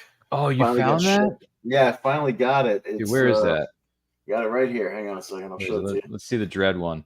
Yeah. You got it over there on set. Oh, man. Look at that beauty right there. Yeah, that's good. Sorry, I got a bit of a glare right here, but got the slip cover. So you see that? Slips off of there. Yeah, nice. Dude, I like that. Slip off, and then how much on the was back, it? I am the law. Nice. How much was that? Like $30 or something like that. Not too bad. So, yeah, that's a Dread 4K there. And then I think the other one I got was not a 4K, but it was a Dread. It was a Kickboxer. JCBD. HI Kickboxer is somewhere over there in the studio. JK. Where is that? Down here. There it is. Kickboxer. There it is. That's a hot. Look at that. Sexy Jean-Claude on there. Look at him doing some poses up in the temple. That's a good little. Yeah, this one's just a Blu-ray though, but it's still pretty dope with steel books. Nice. I like my steel books. I don't have like a ton of them. Like I don't buy them all the time. Neither do I. But if it's something I haven't upgraded yet, and they put out a good steel book or something, I'll pick it up. The artwork for the Twister one looks pretty good. Oh, there's frantic chatter going on. Somebody setting fires. And then I think Caesar just got shot. Uh-oh. Yeah, Koba and his boys started setting some fires, starting the war. And Caesar was shot. Yeah, they're saying human gun. Yep. See, he's pushing the war. Koba wants the war. Maurice says run. Mm-hmm. Yep. Run. Yeah. Is that Koba? I think that's Koba. Yeah, Koba. But he planted the guns, though. Yep. False. What is it called? The false flag. It's like a false flag. Yeah. So you don't know what a false flag is. Yeah, it's one of the earliest. It goes back centuries, but one of the more famous examples is Hitler setting fire to his own Reichstag building and blaming it on the Poles. That is classified. Yeah. I did not know that. Fired his own government building and blamed the Polish so he can invade Poland. Jeez. But it's an old tactic that goes back centuries when you would set fire to a village or something and leave some clothing or some armor, some weapons of the opposing side and make it look like the other people instigated it just to push for war. It's an old tactic. So to get rally people into war. Kobe's rallying all the people right now. They're saying that's a great shot. Look at that shot. That's a great shot in front of the fire, though. We will avenge your father's death. But he ain't dead, though. He's not dead. I know. They only think he's dead, right? Yeah, I think he's dead. So they're gonna do it for Caesar. For Caesar. Better run back and tell Gary Oldman they coming. They're coming. Yeah. They're coming. The red capes are coming. The red capes. The red capes are coming. One of the worst casting capes are choices in the coming. history of Hollywood. I don't mind it. It's fine. It's the worst. It's the absolute worst. I'm like, this is so disrespectful to DC and the legacy. It's fine. You keep defending Kevin Spacey. It's fine. No, I'm not. No. I'm not no. I'm talking about Jesse Eisenberg as Lex Luthor. You defend that traditional Lex Luthor, Kevin Spacey style. It's fine. No. I'm not necessarily defending his iteration of it either. I'm just saying that when it comes to portraying one of the most iconic villains, Jesse Eisenberg did a horrible job. He did. He was horrible. It's absolutely horrible. It's fun. If they let him do his thing, he shaves his head in the Snyder Cut. They let him do his thing. He could have had some fun with that role. They let him keep going with it. It was just the setup. They just let him keep going. Oh, look. His iPad just activated. Oh, you got some pictures. He's looking at his war buddies. And he finds his family pictures, too. Yeah. Oh, he's looking through them right now, isn't he? Mm-hmm. There's his wife and 2 kids and the dog. Dog. Very emotional. Mm-hmm. It's hard when you lose someone like that. It's hard. It's hard when you lose anybody, really. Yeah. It's rough. Gary Oldman's such a great actor, man. By the way, for those of you who celebrate this, happy Mother's Day to all the mothers out there. Yeah, happy Mother's Day, Mom. They're over in Europe right now. Her and my dad taking one of them Europe cruises right now. Euro trips. Mm-hmm, yeah, Euro trips. I'm running to Matt Damon. Scotty doesn't know. No, he doesn't. Oh, look at that. Even all the glass cases lit up, man. Yeah. That's pretty good. Oh, there's anybody else out there. Trying to attempt contact with the outside world is what they're trying to do right now on that radio. Yep. CB radio, whatever it's called. Yeah, CB. Get those other doomsday preppers that have the CB radio, Ryan. It's definitely like a doomsday device type thing. Oh, jeez. Yeah. Uh-oh. Oh, man, they're swarming some of the perimeter guys here. That's not good. They've literally got the pitchforks and the torches out. They're coming. They're coming. They just got to the armory. Koba's leading the charge here. He's leading the charge, man. Yeah, it's not good. It's not good at all, is it? No. This is earlier than I thought it was in the movie. Hour 16 minutes. Yeah. I remember this being later in the movie, but yeah. This movie moves at a pretty good pace. No, I forgot how early this is, but they move at a good pace. Good, solid story stuff, though. Mm-hmm. Sound the alarm! Everybody move! Everybody's got to move. Yeah, everybody's gonna move, right? Weapon battle stations, as they would say in Star Trek. Red alert! Battle stations. Red alert! All hands to battle stations. Make it so, Mr. LaForge. Make it so, Mr. Wolf. Load torpedo bays, Mr. Wolf. Shields up. Make it so, Mr. Crusher. Make it so, Mr. Wolf. Make it so, Mr. Wolf. Make it so, number one. Make it so, number one. Make it so. Make it so. Make it so. Mr. Hawk. Mr. Hawk, pursuit course. Engage. Oh, I love Pat. We love Patrick Stewart here on Anti-Quote Channel. We really do. Which is why I was so happy that we got a chance to do the 25th anniversary watch along a couple years ago for my favorite Star Trek movie of all time, Star Trek First Contact. Yeah, it's a good one. That was a lot of fun, man. The line must be drawn. This far, no further, and I will make them pay for what they've done. It's such great acting, though, man. Yeah. Such great acting. Such great acting. Picard nails it. That's why it's my favorite Star Trek movie of all time. Yeah. I don't think anything's going to top that. By Captain the way. Ahab's got to get his whale. That's right. And he actually ended up playing that character. I know. 3 years later, in the TV movie, made for TV, he plays Captain Ahab. Yeah. So that was, poetic irony. Is it fair to say the First Contact was foreshadowing? It's a little poetic irony. You know what I mean? It's yeah. He did. For a long time, he did a one-man Christmas Carol show on Broadway. No, I didn't know that. Where he played all the roles. It's kind of impressive, right? Well, he also starred in the made-for-TV movie on TNT. He was Scrooge. I know, exactly. That's why he did it. He's very passionate about Christmas Carol. He loves it. I didn't know he was passionate about Christmas Carol.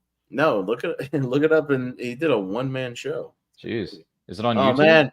Here you go. Apes with machine guns. Yeah, this would make Christian Harloff pretty happy. Mm-hmm. When they first saw it way back when in the year of 2014. 2014 was a banner year for filmmaking. Man, look at this back and forth. Look at this. Going down. Great effects shots here. You see that? Uh-oh. Boom, boom. Whoa, slow-mo. I like it. Slow-mo. The horses are going down. Horses toppling Damn. over. Apes toppling over. Mm-hmm.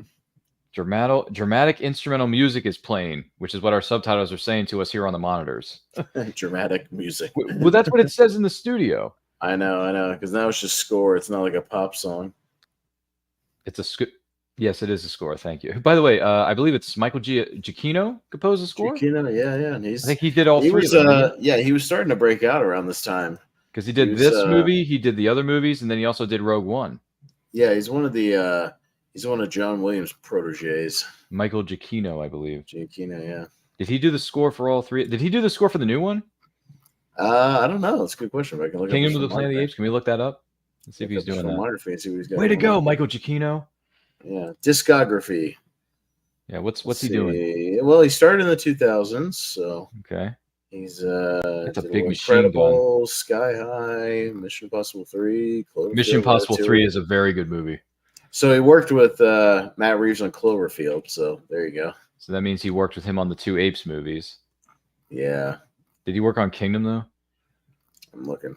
Because I know for a fact he did Rogue One right after this. He did Jurassic World. Yeah, he did the new Star Trek movies also. Oh, nice work, Michael Giacchino. Yeah, he did War for the Planet of the Apes. Did he do Kingdom? I'm looking. Hang on, I'm not there yet. I'm going year by year. Give me a second. I want to see what else he's done. Not that I can tell. He did most recently Next Goal Wins, Society of the Snow. He's doing If, which is coming out soon. Yeah, that's coming out next weekend, I believe, isn't it? Yeah, he did the Batman. The Batman. Yeah, dude, that was a good score. But no, he did not do Kingdom of the Planet of the Apes. No. Which is the newest installment that is currently in theaters. Damn, look at him hopping these power lines and shit. Man, this is good stuff. This is good visual effects work, don't you think? I know. Gary Oldman's trying to shoot him off the power lines. Trying to shoot all of them, isn't he? Got a big gorilla throwing fire barrels all over the place. Well, they're certainly not Molotov cocktails. Mm. Oh, man. Oh, look at this shot. Go. Yeah. Koba right through the fire, man. Boom, right through the fire. With a big machine gun, no less. Oh, yeah. He's like, yeah. Oh, look at that one. Uh-oh. Did you see that? That's not good. Did you see that? Oh, good God Almighty. Good God Almighty. That killed him. As God is my witness, it's broken in half. That's a good old JR-ism right there. There you go. By the way, JR is one of the best announcers of all time. Guaranteed. Music for Kingdom of the Apes, John Paisano is the composer. Yeah. Never heard of him, by the way. Just want to point that out. He's I don't know who he is. He's done the Maze Runner movies. That makes sense. Okay. Well, okay, so that makes sense. Directing it. Because Wes Ball's directing it, so he got his Maze Runner bro. Yeah, his Maze Runner brother. Okay. Yeah, so that makes sense. I like the first 2 Maze Runner movies. I didn't really like the third one. Yeah, and he did some of those Diary of a Wimpy Kid movies. Have you seen Maze Runner? I love the Maze Runner movies. I think all 3 of them? Oh yeah, third one to me is not very good. I like all of them. I'll tell you why I like those movies, man. So they're YA movies, but they don't have the crappy romance in them, so that's why they're good. That helps. Because that chick tries to do something, but she betrays him. In the second one, but she betrays him, and then when she tries to get back with him, he gives her the old middle finger and tells her to piss up a rope. It's great. So yeah, and he totally rejects her. It's awesome. That's why that movie's great. And he rejects her in the third one? Yeah, no, you betrayed and got one of my boys killed. You're dead to me. I hate you. Yeah, so it's great. It doesn't have that terrible romance. They're just good little action adventure movies. They're good. If I remember correctly, in the Maze Runner trilogy, which is by the way directed by Wes Ball, who just happens to be directing the current one that's out right now, Kingdom of the Planet of the Apes, the actress's name is Kaya Scodelario, if I'm not mistaken. The love interest in that, and she was also in the small film, but that was very, very good. It was called Crawl. No, Crawl's good. Dude, Crawl's freaking awesome. That's Crawl a great that's a creature feature right there. Alexandra Aja, who's made a lot of really good horror movies, actually. Well, he's a solid director. Highest He's got a Scuttleria, new. isn't that? He's got some new horror movie coming out. I got to see what What's it it is, called? but I don't know. He's got a new one coming out this summer. I got to see what it is. Barry Pepper was in Crawl with Kaya Scodelario. Yeah. They found Caesar. They found Caesar. Caesar's not dead. Spoiler alert, Caesar's not dead. Nope. Caesar's not dead.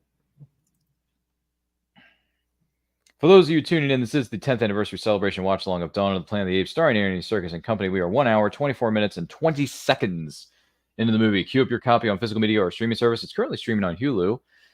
Watch the movie along with us. Share your thoughts, your feelings, your comments, your questions, concerns about any of the Planet of the Apes movies in those comments. Don't forget to like and share this with every single person that you know. And if you're watching this live or on the replay, we thank you so much for being with us. And thank you to our co-host, known as Austin, for being here with us. Vader Aja's got a movie called Never Let Go with Halle Berry coming out in September. So there you go. He didn't make The Call with Halle Berry, did he? No. That was I did Piranha 3D. He did the Hills Have Eyes remake. He did High Tension. High Tension was something else, man. Yeah, he did Horns, the Daniel Radcliffe movie. Oh, geez. That movie's good. Mirrors, which is not so good with Kiefer Sutherland. I saw that in the theater. That was creepy. Yeah. But the Hills Have Eyes remake is good. And I Piranha 3D is awesome too. As they do with a lot of horror movies, they make direct-to-video sequels. They made a direct-to-video sequel to Mirrors. It's called Mirrors 2. I think it's called The Dead End or The Reckoning or something. I can't remember the subtitle of it, but it's called Mirrors 2, and then there's a title below it. I just can't remember what it is. Yeah, it's not good. It's not good. Have you seen Mirrors 2?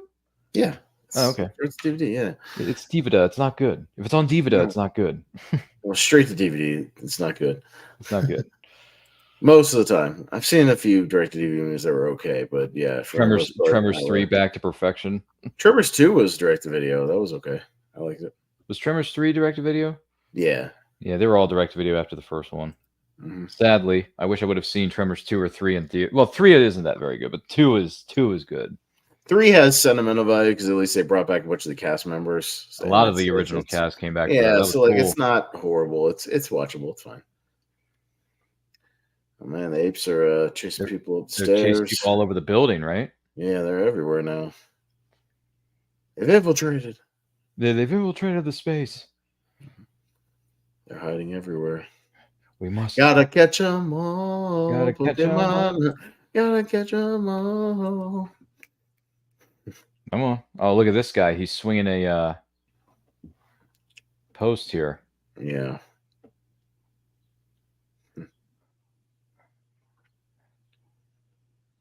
Kill him. Kill him. And the man's begging for his life. He says, no, don't kill me. Go ahead, Ash. Kill him for what they did to your son. Make humans pay. Make humans pay.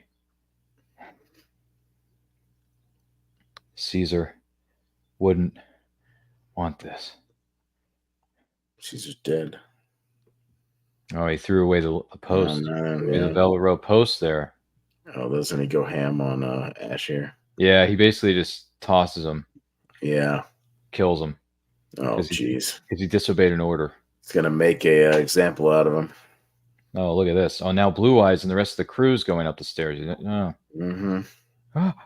Ooh. He's like, don't do it. Don't do it. What are you doing? What are you doing? What are you doing? Oh, no. He picks him up.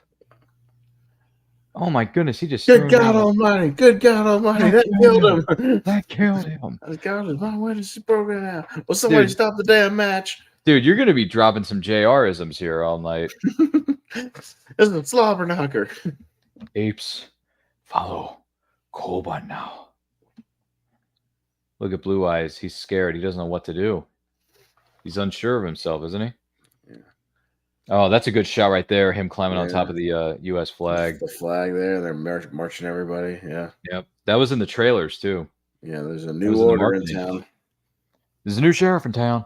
His name's Reggie Hammond. His name's Stone Cold Steve Austin. By the way, 48 Hours is a good movie, too. Man, that's a movie I haven't seen in years. Dude, I never saw it, and then I went to a mom and pop at my local comic shop. They had it on DVD for like $5. I bought it. It was the Paramount. What is it called? The Paramount Collection DVD. Mm-hmm. So it's not like the best transfer. Got the DVD cut, brought it home, watched it for the first time, and I thought, oh my gosh, this movie's awesome. So yeah, I'm glad I got that on DVD. Although I do need to upgrade it to a what is it called, the Paramount Blu-ray set, because they just re-released a bunch of Paramount movies on Ultimate Edition Blu-ray sets. I got to get the 48 hours one. Oh, they're back at the old house. I don't have it yet. I need to get 48 hours on Blu-ray because all I have is the DVD. Yeah. I need to upgrade. There are definitely a few movies I need to upgrade, man. Yeah, I didn't do it for like everything, but I mostly do at least Blu-ray now. I don't do everything in 4K, but I usually at least try to get Blu-ray just because I know it'll be That's why quality. I need the 48 hours on Blu-ray. There's a lot of movies that still aren't even on Blu-ray. Yeah, which is unfortunate, by the way. We were just talking about Angels in the Outfield the other day. That's another one. Yeah. That's only my available on DVD DVD. is crummy. Yeah. That's crummy. Yeah, it's a bad transfer.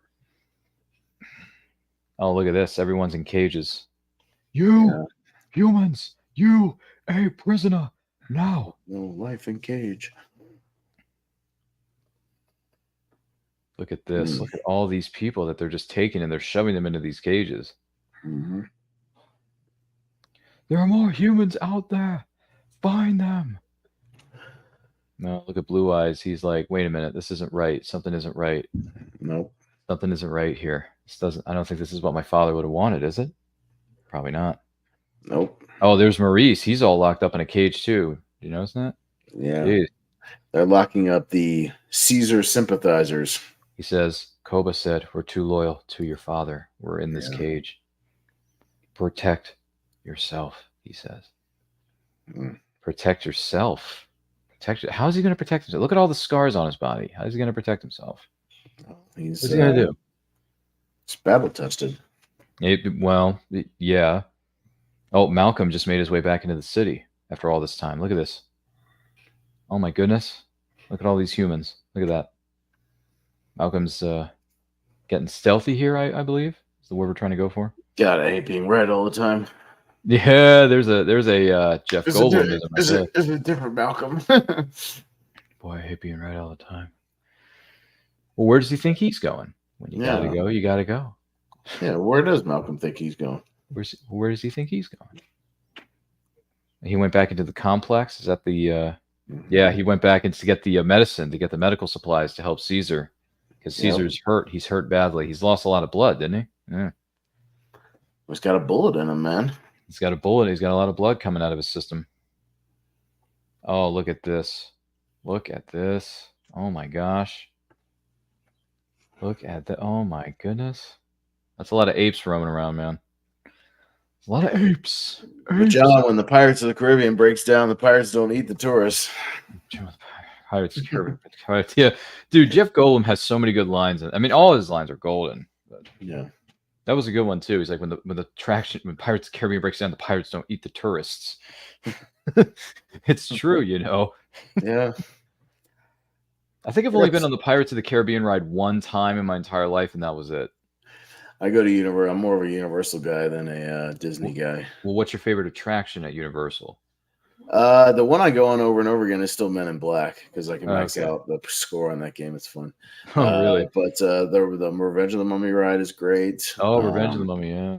Yeah, I mean, I'm not a Harry Potter guy, but all the Harry Potter rides are awesome. The Wizarding World? Yeah. Look who it is. Good stuff. It's Blue Eyes. Mm-hmm. He found Malcolm. What's he going to do? It's a bit of a standoff here. He's going to introduce him to chaos theory. And that's here I am now talking about. That's chaos theory, isn't it? Wait a minute, what's he gonna do? He puts it down. He puts the gun down.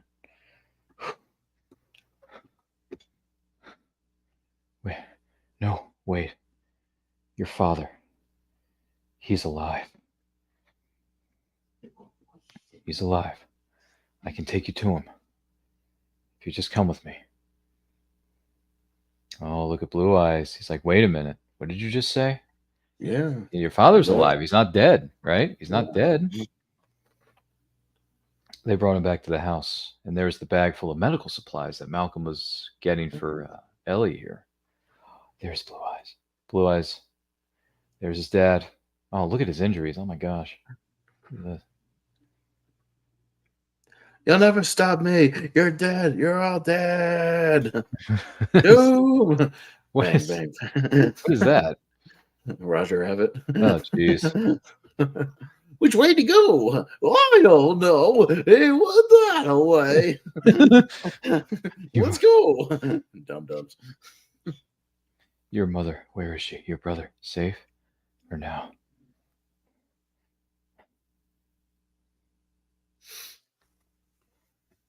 Uh-oh. No. Human.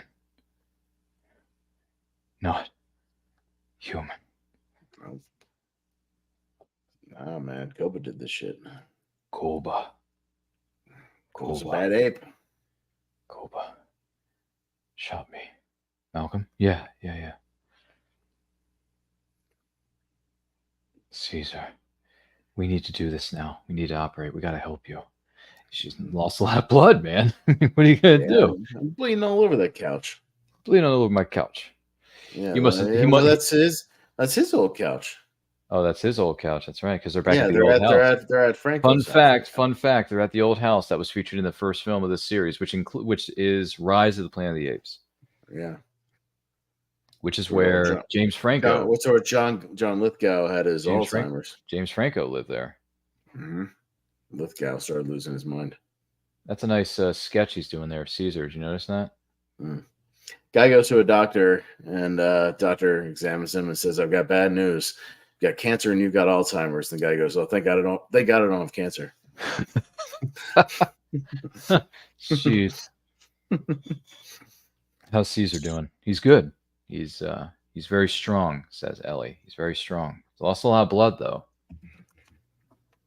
It's going to be okay. It's going to be okay, right? Yeah. Probably not. There's a war going on, so, you know. Oh, this is the callback to the first movie. This is why I like these movies so much, is that they connect the dots to previous films, you know? It's very smart on the filmmaker's part, because originally the first film was directed by Rupert Wyatt, and in this case, the two sequel films were directed by Matt Reeves. And he says, "Well, I want to make sure audiences understand what's going on, so they connect to the first film." Yeah. And now Blue Eyes is apologizing to his dad for everything he did wrong. Hey Ryan, how many Alzheimer's patients does it take to screw in a light bulb? I don't know. You tell me. To get to the other side. Cheesy humor on this show, folks. What we call dad jokes. Yeah, well, yeah. Roses are red, violets are blue. I have Alzheimer's, roses are red. For anybody who thinks I'm being insensitive, both my last two grandparents died of Alzheimer's last year, so it's fine. It's fine. Sorry for your loss, by the way. No, it's fine. It's all good. It's interesting. You get meet a lot of new people every day, though. It's really? Gotta be fun. I'm just saying, you know, everybody you meet is new.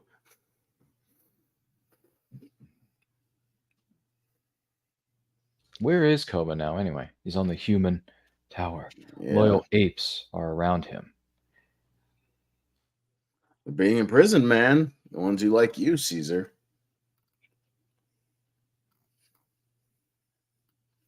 Maurice, Rocket, they're all caged up, man. Mm-hmm. All caged up. Koba killed Ash. Jeez. So brutal the way he killed him, too. Fear makes others follow.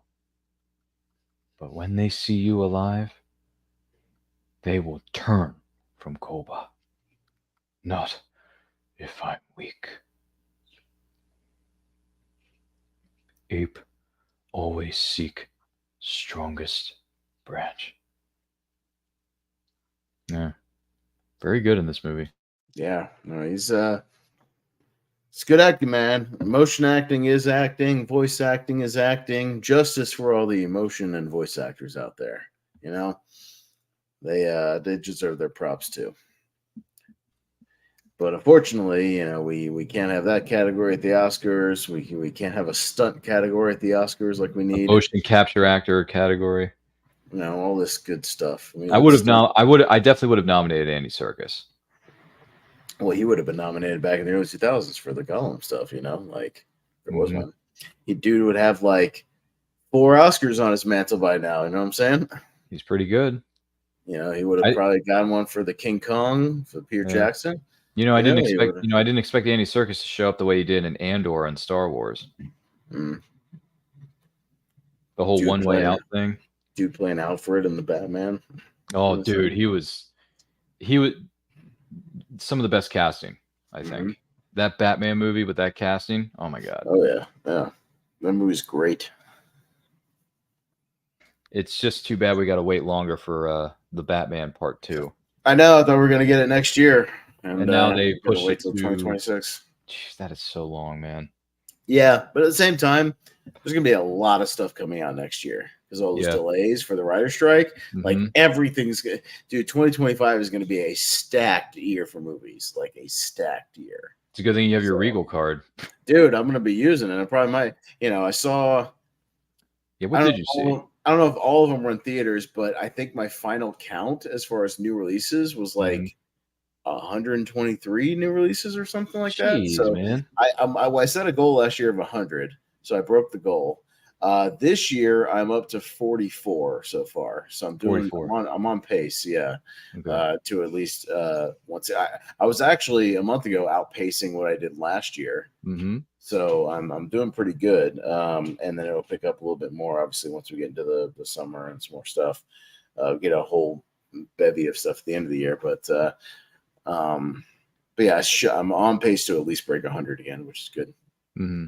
So good stuff. I'm not like, I got to get to like 150 or whatever. The only way you can really do that is if you get those digital passes to some of those film festivals. I have a buddy of mine, we call him Wolfman. He gets all those digital like press passes to like the digital Sundance festivals and everything. So where you can watch them on your laptop, you get those links, the early links. So he gets to see all that festival stuff early. Jeez. So I mean, which is cool, but us regular folk gotta wait till they come out in regular theaters like a year later, till they get distribution and whatnot. But they show them at the festivals, and you get to see a lot of that stuff early. But we gotta wait. Hey, there's his old playroom, Ryan. Yep, from the first movie when he was hopping around and all the toys. He's got a camcorder. It's a video camera. That's a camcorder, yeah. Play a little message here. Play an old video. He might be. I think he's. Yeah, we get our Franco cameo here. Yep. Very smart to connect this. It's very smart of the filmmakers to do this. No, just a little callback, You got to remind. She's got to remind himself that he cares about humans. At one point. Yeah. With James Franco's character, they can be good. Yeah. And when he was a baby. Yeah, when he was growing up. Home. This is your home. Oh, there it is. There's the video. There's Franco right there. Yeah. Yeah. This is a little cameo for this movie. It's your home. This is your home. Home. Your home. Good. Yeah. That's good. It's very good. Oh, look at that. Oh, and then it goes blank. Goes blank. Yeah. Just a quick little cameo there.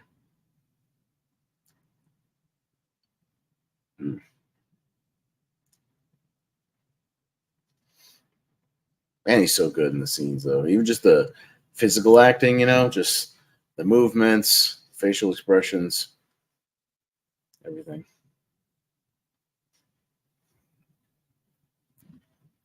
Two days. Gotta get moving.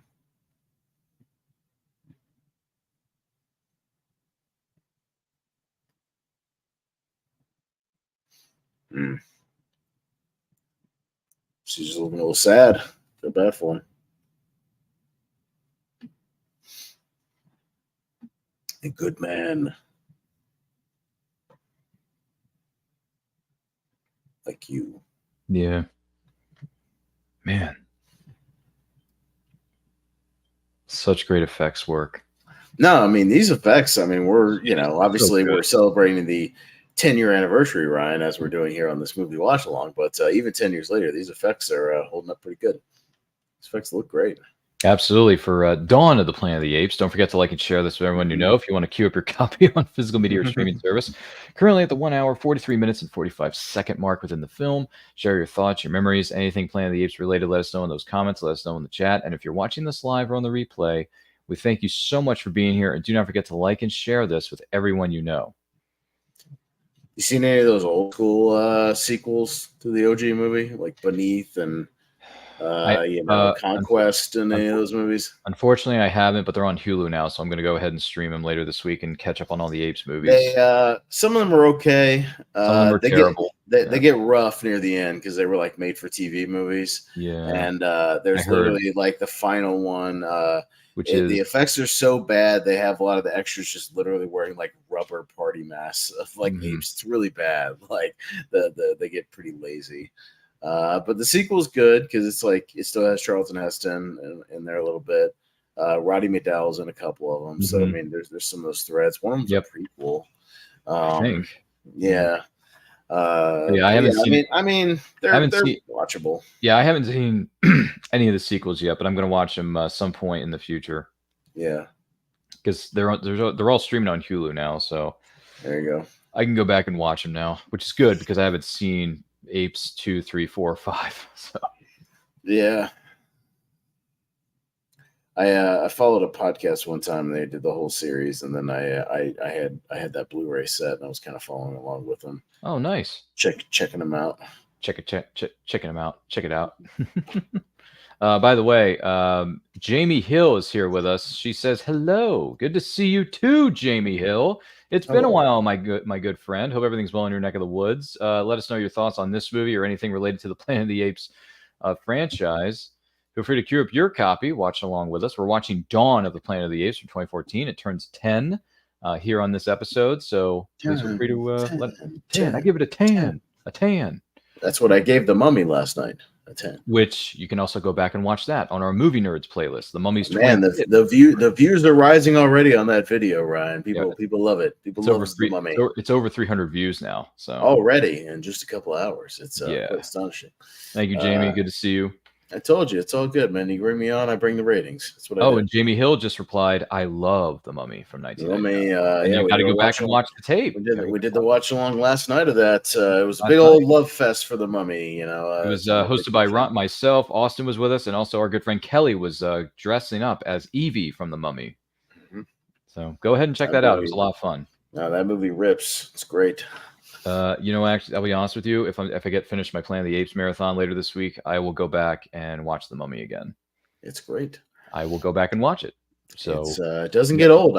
From experience, I can tell you, having watched it 4 times in the last 2 weeks. 4 times. Well, I mean, 2 theatrical watches. I watched it with a commentary track, and then we did our watch along. So I watched it 4 times, which was a lot of fun. No, it was a good time. That man doesn't get old. So there you go. It's a true proof that it continues to work over and over again. Yep. It's a good movie. A lot of fun.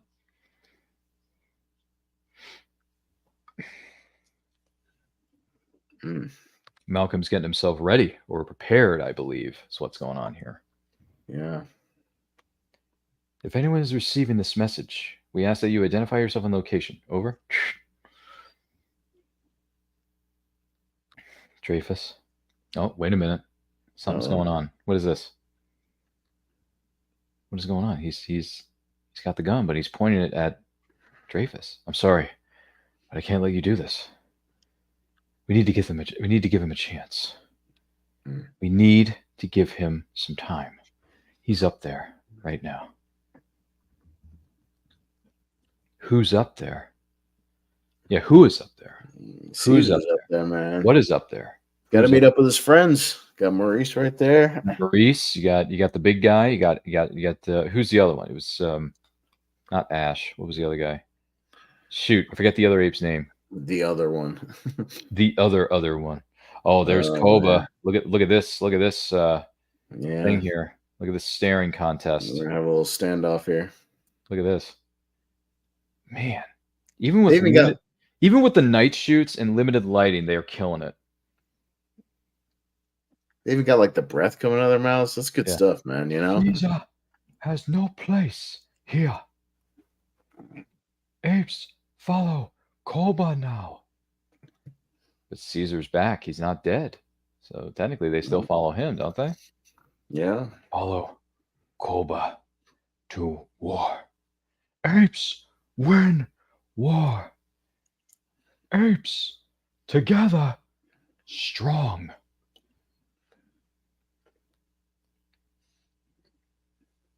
Caesar weak. Ooh, Caesar doesn't like that comment. He doesn't like that comment, though, man. That's them's fighting words, pal. Koba weaker. Because he's got a gun in his hand. He's like, you're weak. Yeah. You're nothing. Oh, look at this. There's a fight going on now. Ape fight again. There's a fight going on this tower. Look what's going on. Look at this. They are going at it. They are going at it. That's one thing they do a lot in these movies. Anytime there's like a scuffle or a fight, you know, they're like, apes hooting and screeching. Those are friendly neighborhood subtitles on the monitor. There's a lot of that in the Kingdom, the New Kingdom one too. Yeah. Oh, they do that? Oh, yeah. No, anytime there's a commotion. Oh, look at Koba. He's bleeding. Koba's bleeding from the gut. The Russian's cut. He's cut. Oh, please. You see, Ryan? He's not a machine. He's a man. You cut him. You hurt him. No. Are you out of your mind? No, I've seen things. I've seen the way they are. They want what we want to survive. They don't want a war. They're animals. They attacked us. Yes, because they think we attacked them. But he's not. Sit down, Finny. Sit down. Sit down. Man, this is a serious war of words and a physical battle going on top of that roof. My parents' dog that were dog sitting just joined me. Me and my roommate are dog. Here, come here. You want to say hi to everybody? You want to say hi? Come here, Dilly. Who do we have here? What's this? Who's Dilly. this? He's a little shy, even on camera. He's a little shy, even on camera. Say hi, Dilly. Look at What's up, Dilly? What's up? What's up? Say hi. How you doing? Oh, he stinks. He needs a bath. Oh, jeez. Nah, he's all right. It's just outside. He was just outside. Yeah. Say hi. What's up, buddy? Yeah, he's all right. He's shy. He's a little camera shy. Yeah, he's a little camera shy. Let him roll around there. He'll be fine. Nah, he's heading back to the. Oh, he's heading out. He hangs out with my roommate. He sleeps in his room. Oh, he sleeps in his room. Well, that's because he's a professional dog sitter. Oh, okay. Yeah. In cage. Oh, look at this. Apes in cages. You put apes in cages. Yeah, that's no good. Oh, man, right man. Right to the dude. He hit him right in to the that gut. wound. Oh, he hit him again right there. With that, what is that called? The crowbar, the rebar. Yeah. Rebar, I think it's called. Hey, that's a smart move. That's like in Raiders when the dude punches Indy in the arm where he's got the bullet hole in him. You know, it's a good move. He's punching him in the gut by that injury that he gave him. That bloody injury. Caesar's getting a little winded now. Oh shit! Oh my goodness! Look at that. Man. He dumps the tower. He's swinging. They're both swinging. They're swinging fight now. This is like American Gladiators. Gladiators. Now I know how this must sound. No, I don't think you have any idea what you're doing. Do you think stopping me will matter? Huh? They're coming. Now we made contact with the military base up north. They're already on their way. They're coming. It's true. They're coming. It's true. All of it. Oh, Dreyfus has the, what is that? Is that a detonator in his hand? He's got a detonator for the C4. Is that what he's saying? That's a detonator in his left hand. C4? That's C4? Yeah, that's C4? What's the problem? Oh, man. I've been looking everywhere. No problem. I'm looking everywhere for this shit, man. And he just hit the detonator. He's like, what do you think you're doing? I'm saving the human race. Click. That is a big explosion, by the way. Yeah, I just want to point that out. That the crane's collapsing. I think the crane's collapsing. The tower is starting to collapse. The whole building is starting to collapse. Isn't that true? Yeah. Oh. Oof. Who was that? Was that Caesar or was that Koba? Yeah, Caesar landed hard on his arm. Dude, he just boomed like right here. You see that? It's just the whole tower's shaking. Look at this. Oh, it's breaking apart. It's breaking apart. It's breaking apart. Where's he going? It's gonna hit. All these lines. Oh my goodness. Some of the apes. Or I think some of the apes just perished. Texas Chainsaw 2, Dennis Hopper. I'm bringing it all down. Jeez, man. Seriously? Send it all to hell. Coked up Dennis Hopper, allegedly. I never saw any of the Texas Chainsaw movies. None of them. I've never seen any of them. I'm obsessed with them, even the bad ones. Even the bad ones? Yeah. Even the Matthew Do you McConaughey have Renee the Zellweger one. do you have the 10, 12 film set one? They don't have a set because they're all from different. That bounced around studios, so there's no like definitive set.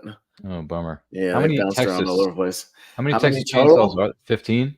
There's the first two Toby Hooper ones. There's Leatherface, Next Generation. Then it jumps to the remake, the prequel to the remake, then the Texas Chainsaw 3D sequel to the original, then the Leatherface prequel to the original, and then the Netflix one that disregards all the other ones except for the original. So I believe there's 9. Yeah, it's more convoluted even than the Halloween timeline. Jeez. Yeah. That's way too many Texas Chainsaw Massacre movies. Oh, look at this. Koba's hanging from the tower here. He's hanging from a piece of it anyway. Isn't he? Yeah, it's a piece of the tower, piece of the crane or the steel. But I don't have to save you. Yeah. Ape, not kill. Ape. Yeah. Yeah, but then Caesar has a good comeback for that, though. I'm not going to kill you, but I don't have to save you. You know, like Batman. It's like Batman Begins. Yeah, Batman Begins, which is a great movie, by the way. Yeah. That's you gonna do a little watch along for that next year? That movie's that movie's gonna turn 20 years old. Can you believe that? Which is insane. Right? Yeah. Can you believe that? That's a weird one. We did one for Dark Knight, so yeah, you gotta go backwards and do one. We gotta go backwards and do one for Batman Begins. Yeah. You are not ape. Says you are not ape. You're not an ape. You're not. He let go of his hand. He let go of his hand. You see that? Oh my goodness. Yeah. He went down. He went down. Look how far he went. Man. Isn't that kind of like the scene at Goldeneye? For England, James? No. For me. No, I think it's more like the scene in The Good Son where the mom drops Macaulay Culkin instead of Elijah Wood. Wait a second. Wait a second. Wait a second. That's how that movie ends? Yeah. You don't remember that? Mom kills the bad son? The two kids are hanging off a cliff, like at the edge of a thing near a beach. Yeah, and the mom's got them each by like one hand, so she can't pull them up; it's too heavy. And they're each like pleading their case, and Macaulay Culkin, like she knows he's evil, but he's doing the whole like, "It's me, Mom. Pull me up, Mom." He goes into like good boy mode again, Mama. And Elijah was like, "No, Mama," and then she lets go Macaulay Culkin. He does. So that's how that movie ends. Okay. Yeah, and then she pulls up Elijah Wood. Yeah. I didn't see the ending of that movie. I've only seen bits and pieces of it over the years. Yeah, that's how that movie ends.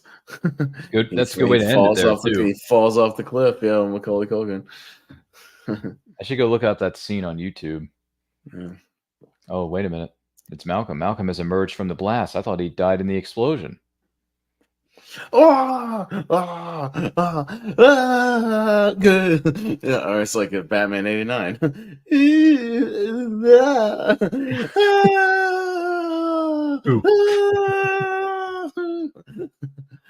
slips the glove off. They make contact. Others may be coming. We had him. Yeah, I hold it right there. Caesar, if you don't go, it'll be all out war. I'm sorry. I'm jumping ahead of our Batman 89. Our Batman 89 watch along. War has already begun. Ape started war. Well, gee, I wonder what the next one's going to be called, Ryan. And human will not forgive. He's telling Malcolm this. Yeah. Caesar is anyway. You must go before fighting begins. Before Woody Harrelson gets here. Yeah, but here's the thing, though. They don't mention any of these characters in the third film. I wish they would have said what happened to Malcolm's family. Yeah, like what happened to him and Kerri Russell. Like, I want to know what happened to him. Seriously, I want to know. Yeah, there a deleted scene, or maybe there was a behind-the-scenes featurette in War for the Planet of the Apes that tells us that? I don't know. I have no idea. Again, I haven't seen War in a long time. I thought we had a chance. I did too. Yeah, I thought we had a chance. I Yeah. really thought we did. But unfortunately, the apes started the war.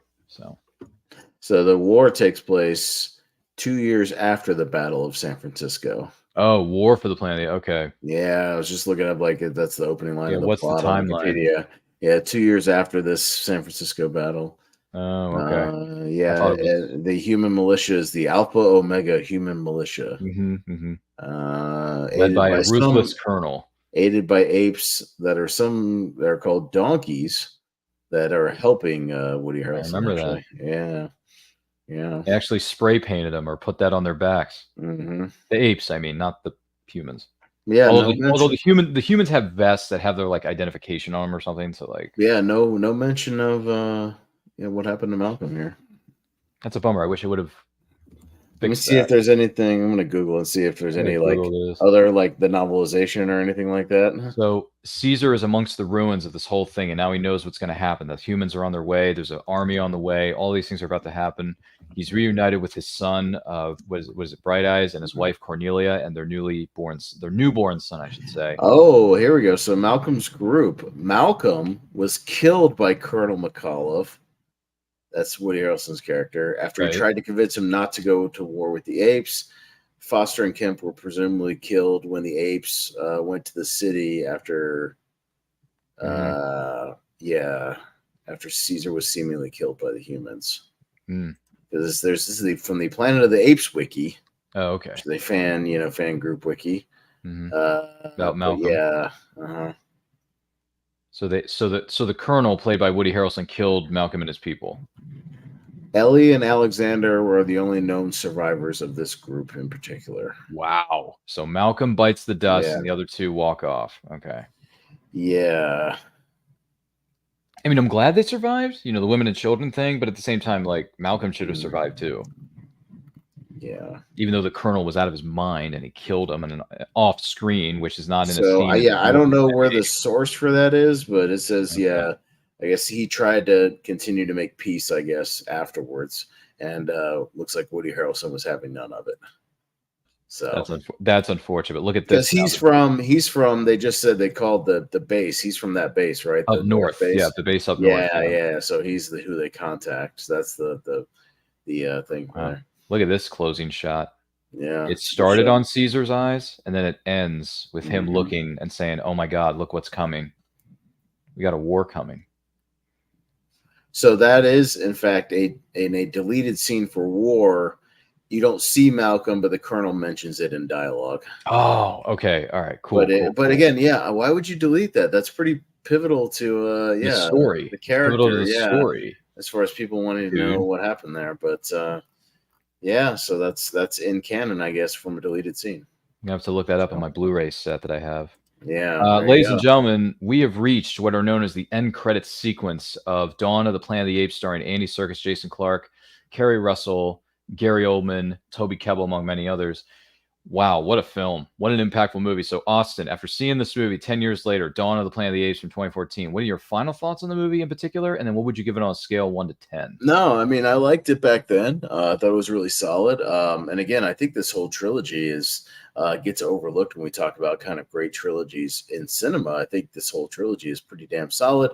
I still contend this is probably the peak of this trilogy because I think War is a good movie, but I think just the peaks of Dawn are a little higher than the peaks of War, just personally. But hey, that can happen sometimes. Look at Empire Strikes Back. You know what I mean? Most people kind of consider that the best of that little trilogy. Sometimes you need that. The overall darker one is a little stronger. But yeah, it's really, really good. Excellent performances. Yeah, even just watching it here with the subtitles, you get a little more of just seeing the performance with Andy Serkis, so the physicality, the facial expressions. I think these special effects, watching it 10 years later, still hold up. Those shots, even those close-ups, are amazing. Still look great. I remember them being great at the time. So really underrated there. And yeah, all the story is just really, really solid. This is a good sort of 8.5 out of 10. This is a really, really good movie. I'll have to watch it again with the actual sound as opposed to just watching with the subtitles here. But even then, still works. Still very, very entertaining. Good points, my man. Good points. Thank you for sharing that with us. Austin, also thank you for being with us on this panel. My thoughts are simply this. This movie was really, really good 10 years ago. I think it holds up very, very well today. I think, and a lot of people have made this argument online, and this has actually been happening a lot more, especially with the recent release of the newest installment, which is Kingdom of the Planet of the Apes, directed by Wes Ball, that the original trilogy that preceded the new one that's out right now is still, a lot of people still believe that the Planet of the Apes trilogy from the 2010s, I should say, is very underrated and doesn't get a lot of attention, doesn't get a lot of recognition or celebration, whatever it is. So I'm inclined to agree. I think the trilogy is really solid. It's really well put together. Caesar as the lead character and Andy Serkis, my goodness. This man goes above and beyond whatever they ask of him, whatever kind of character he is portraying, whatever motion capture technology was available to him at the time, whether it's Lord of the Rings from the very beginning of his career, or what he's doing right now with the Apes trilogy in the 2010s, or what he's doing now. So it's an incredibly well done film. I have a newfound appreciation for this. A lot of people have said that they prefer Dawn of the Planet of the Apes over War for the Planet of the Apes, and I can understand that. It's just that for me, at least at the present time, War for the Planet of the Apes is still my favorite of this trilogy because I haven't seen the new one yet, so I can't comment on that either. But Dawn of the Planet of the Apes is a solid, well put together sequel that adds new layers and depths to the characters and the relationships between the humans, or the apes and the humans, and the conflict between the two of them. So if you haven't seen this trilogy, if you've never heard of it, please do yourself a favor. Go to your streaming service, go to Walmart if you have to, buy this on physical media. It is available on a 3-disc DVD set or a 3-disc Blu-ray set. It's available on all retailers, all streaming, a couple of streaming services, I'm sure. Specifically Hulu. If you have access to Hulu, all the Planet of the Apes movies are streaming on there right now, including the original films from the 60s and the 70s, and I believe even the 80s, or maybe it was just the 60s and 70s. But check it out. I give this movie a solid, I would say, after watching this, because I did watch this before doing it for the watch along. It's called research. I give this a 9. I give it a 9. I'm going to give it a 9 out of 10. Dawn of the Planet of the Apes is a really well put together film. Very good dystopian action adventure, or action, dramatic, very serious stuff. ASL plays a huge factor in this. My hats are off to all the people who do that sort of thing, or in the process of learning ASL. So definitely good stuff there. So those are my thoughts on it. If you haven't seen it, check it out. But thank you to whoever may be watching or listening to this. Thank you so much for being with us. Austin, if someone's watching or listening to this and want to find out more about you and your taste in movies, as well as your affinity for The Mummy or maybe some of the Planet of the Apes stuff, which I know you're kind of jumping the gun there from a few moments ago about Batman, which turns 35 later this summer, the Batman 89 film, where can they follow you? Yeah, well, you can find me probably watching War for the Planet of the Apes, because watching this maybe won't rewatch that one. So I might be doing that maybe on one of my plane rides this week when I go on vacation.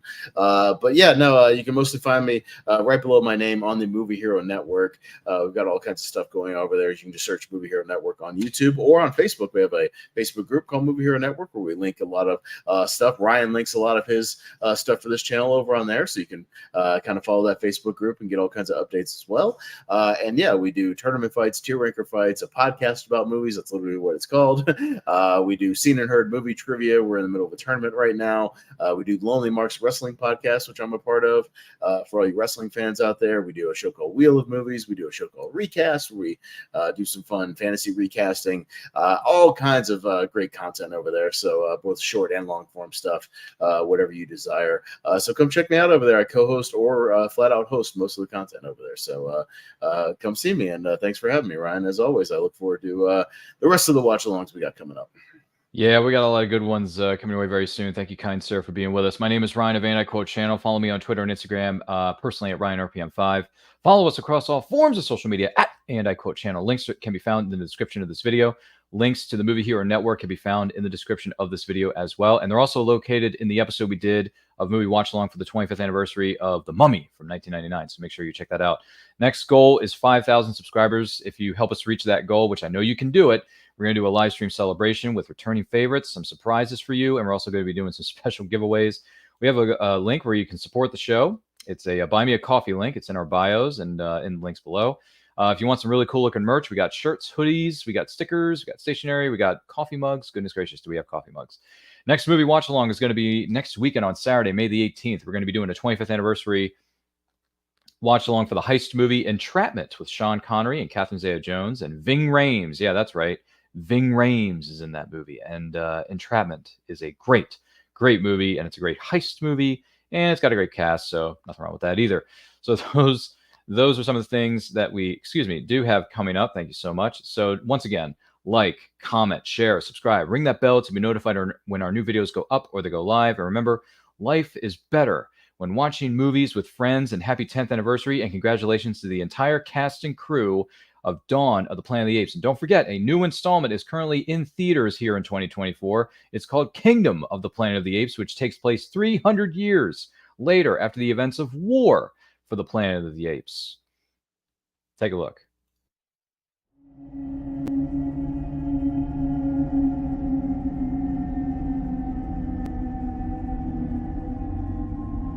We've been through hell together. We spent 4 years fighting that virus, and then another 4 fighting each other. It was chaos.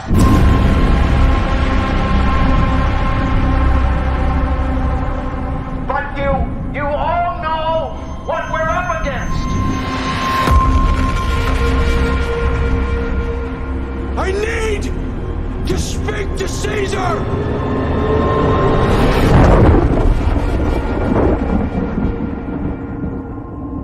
And I want you to know, it's not just about power, it's about giving us the hope to rebuild and reclaim the world we lost.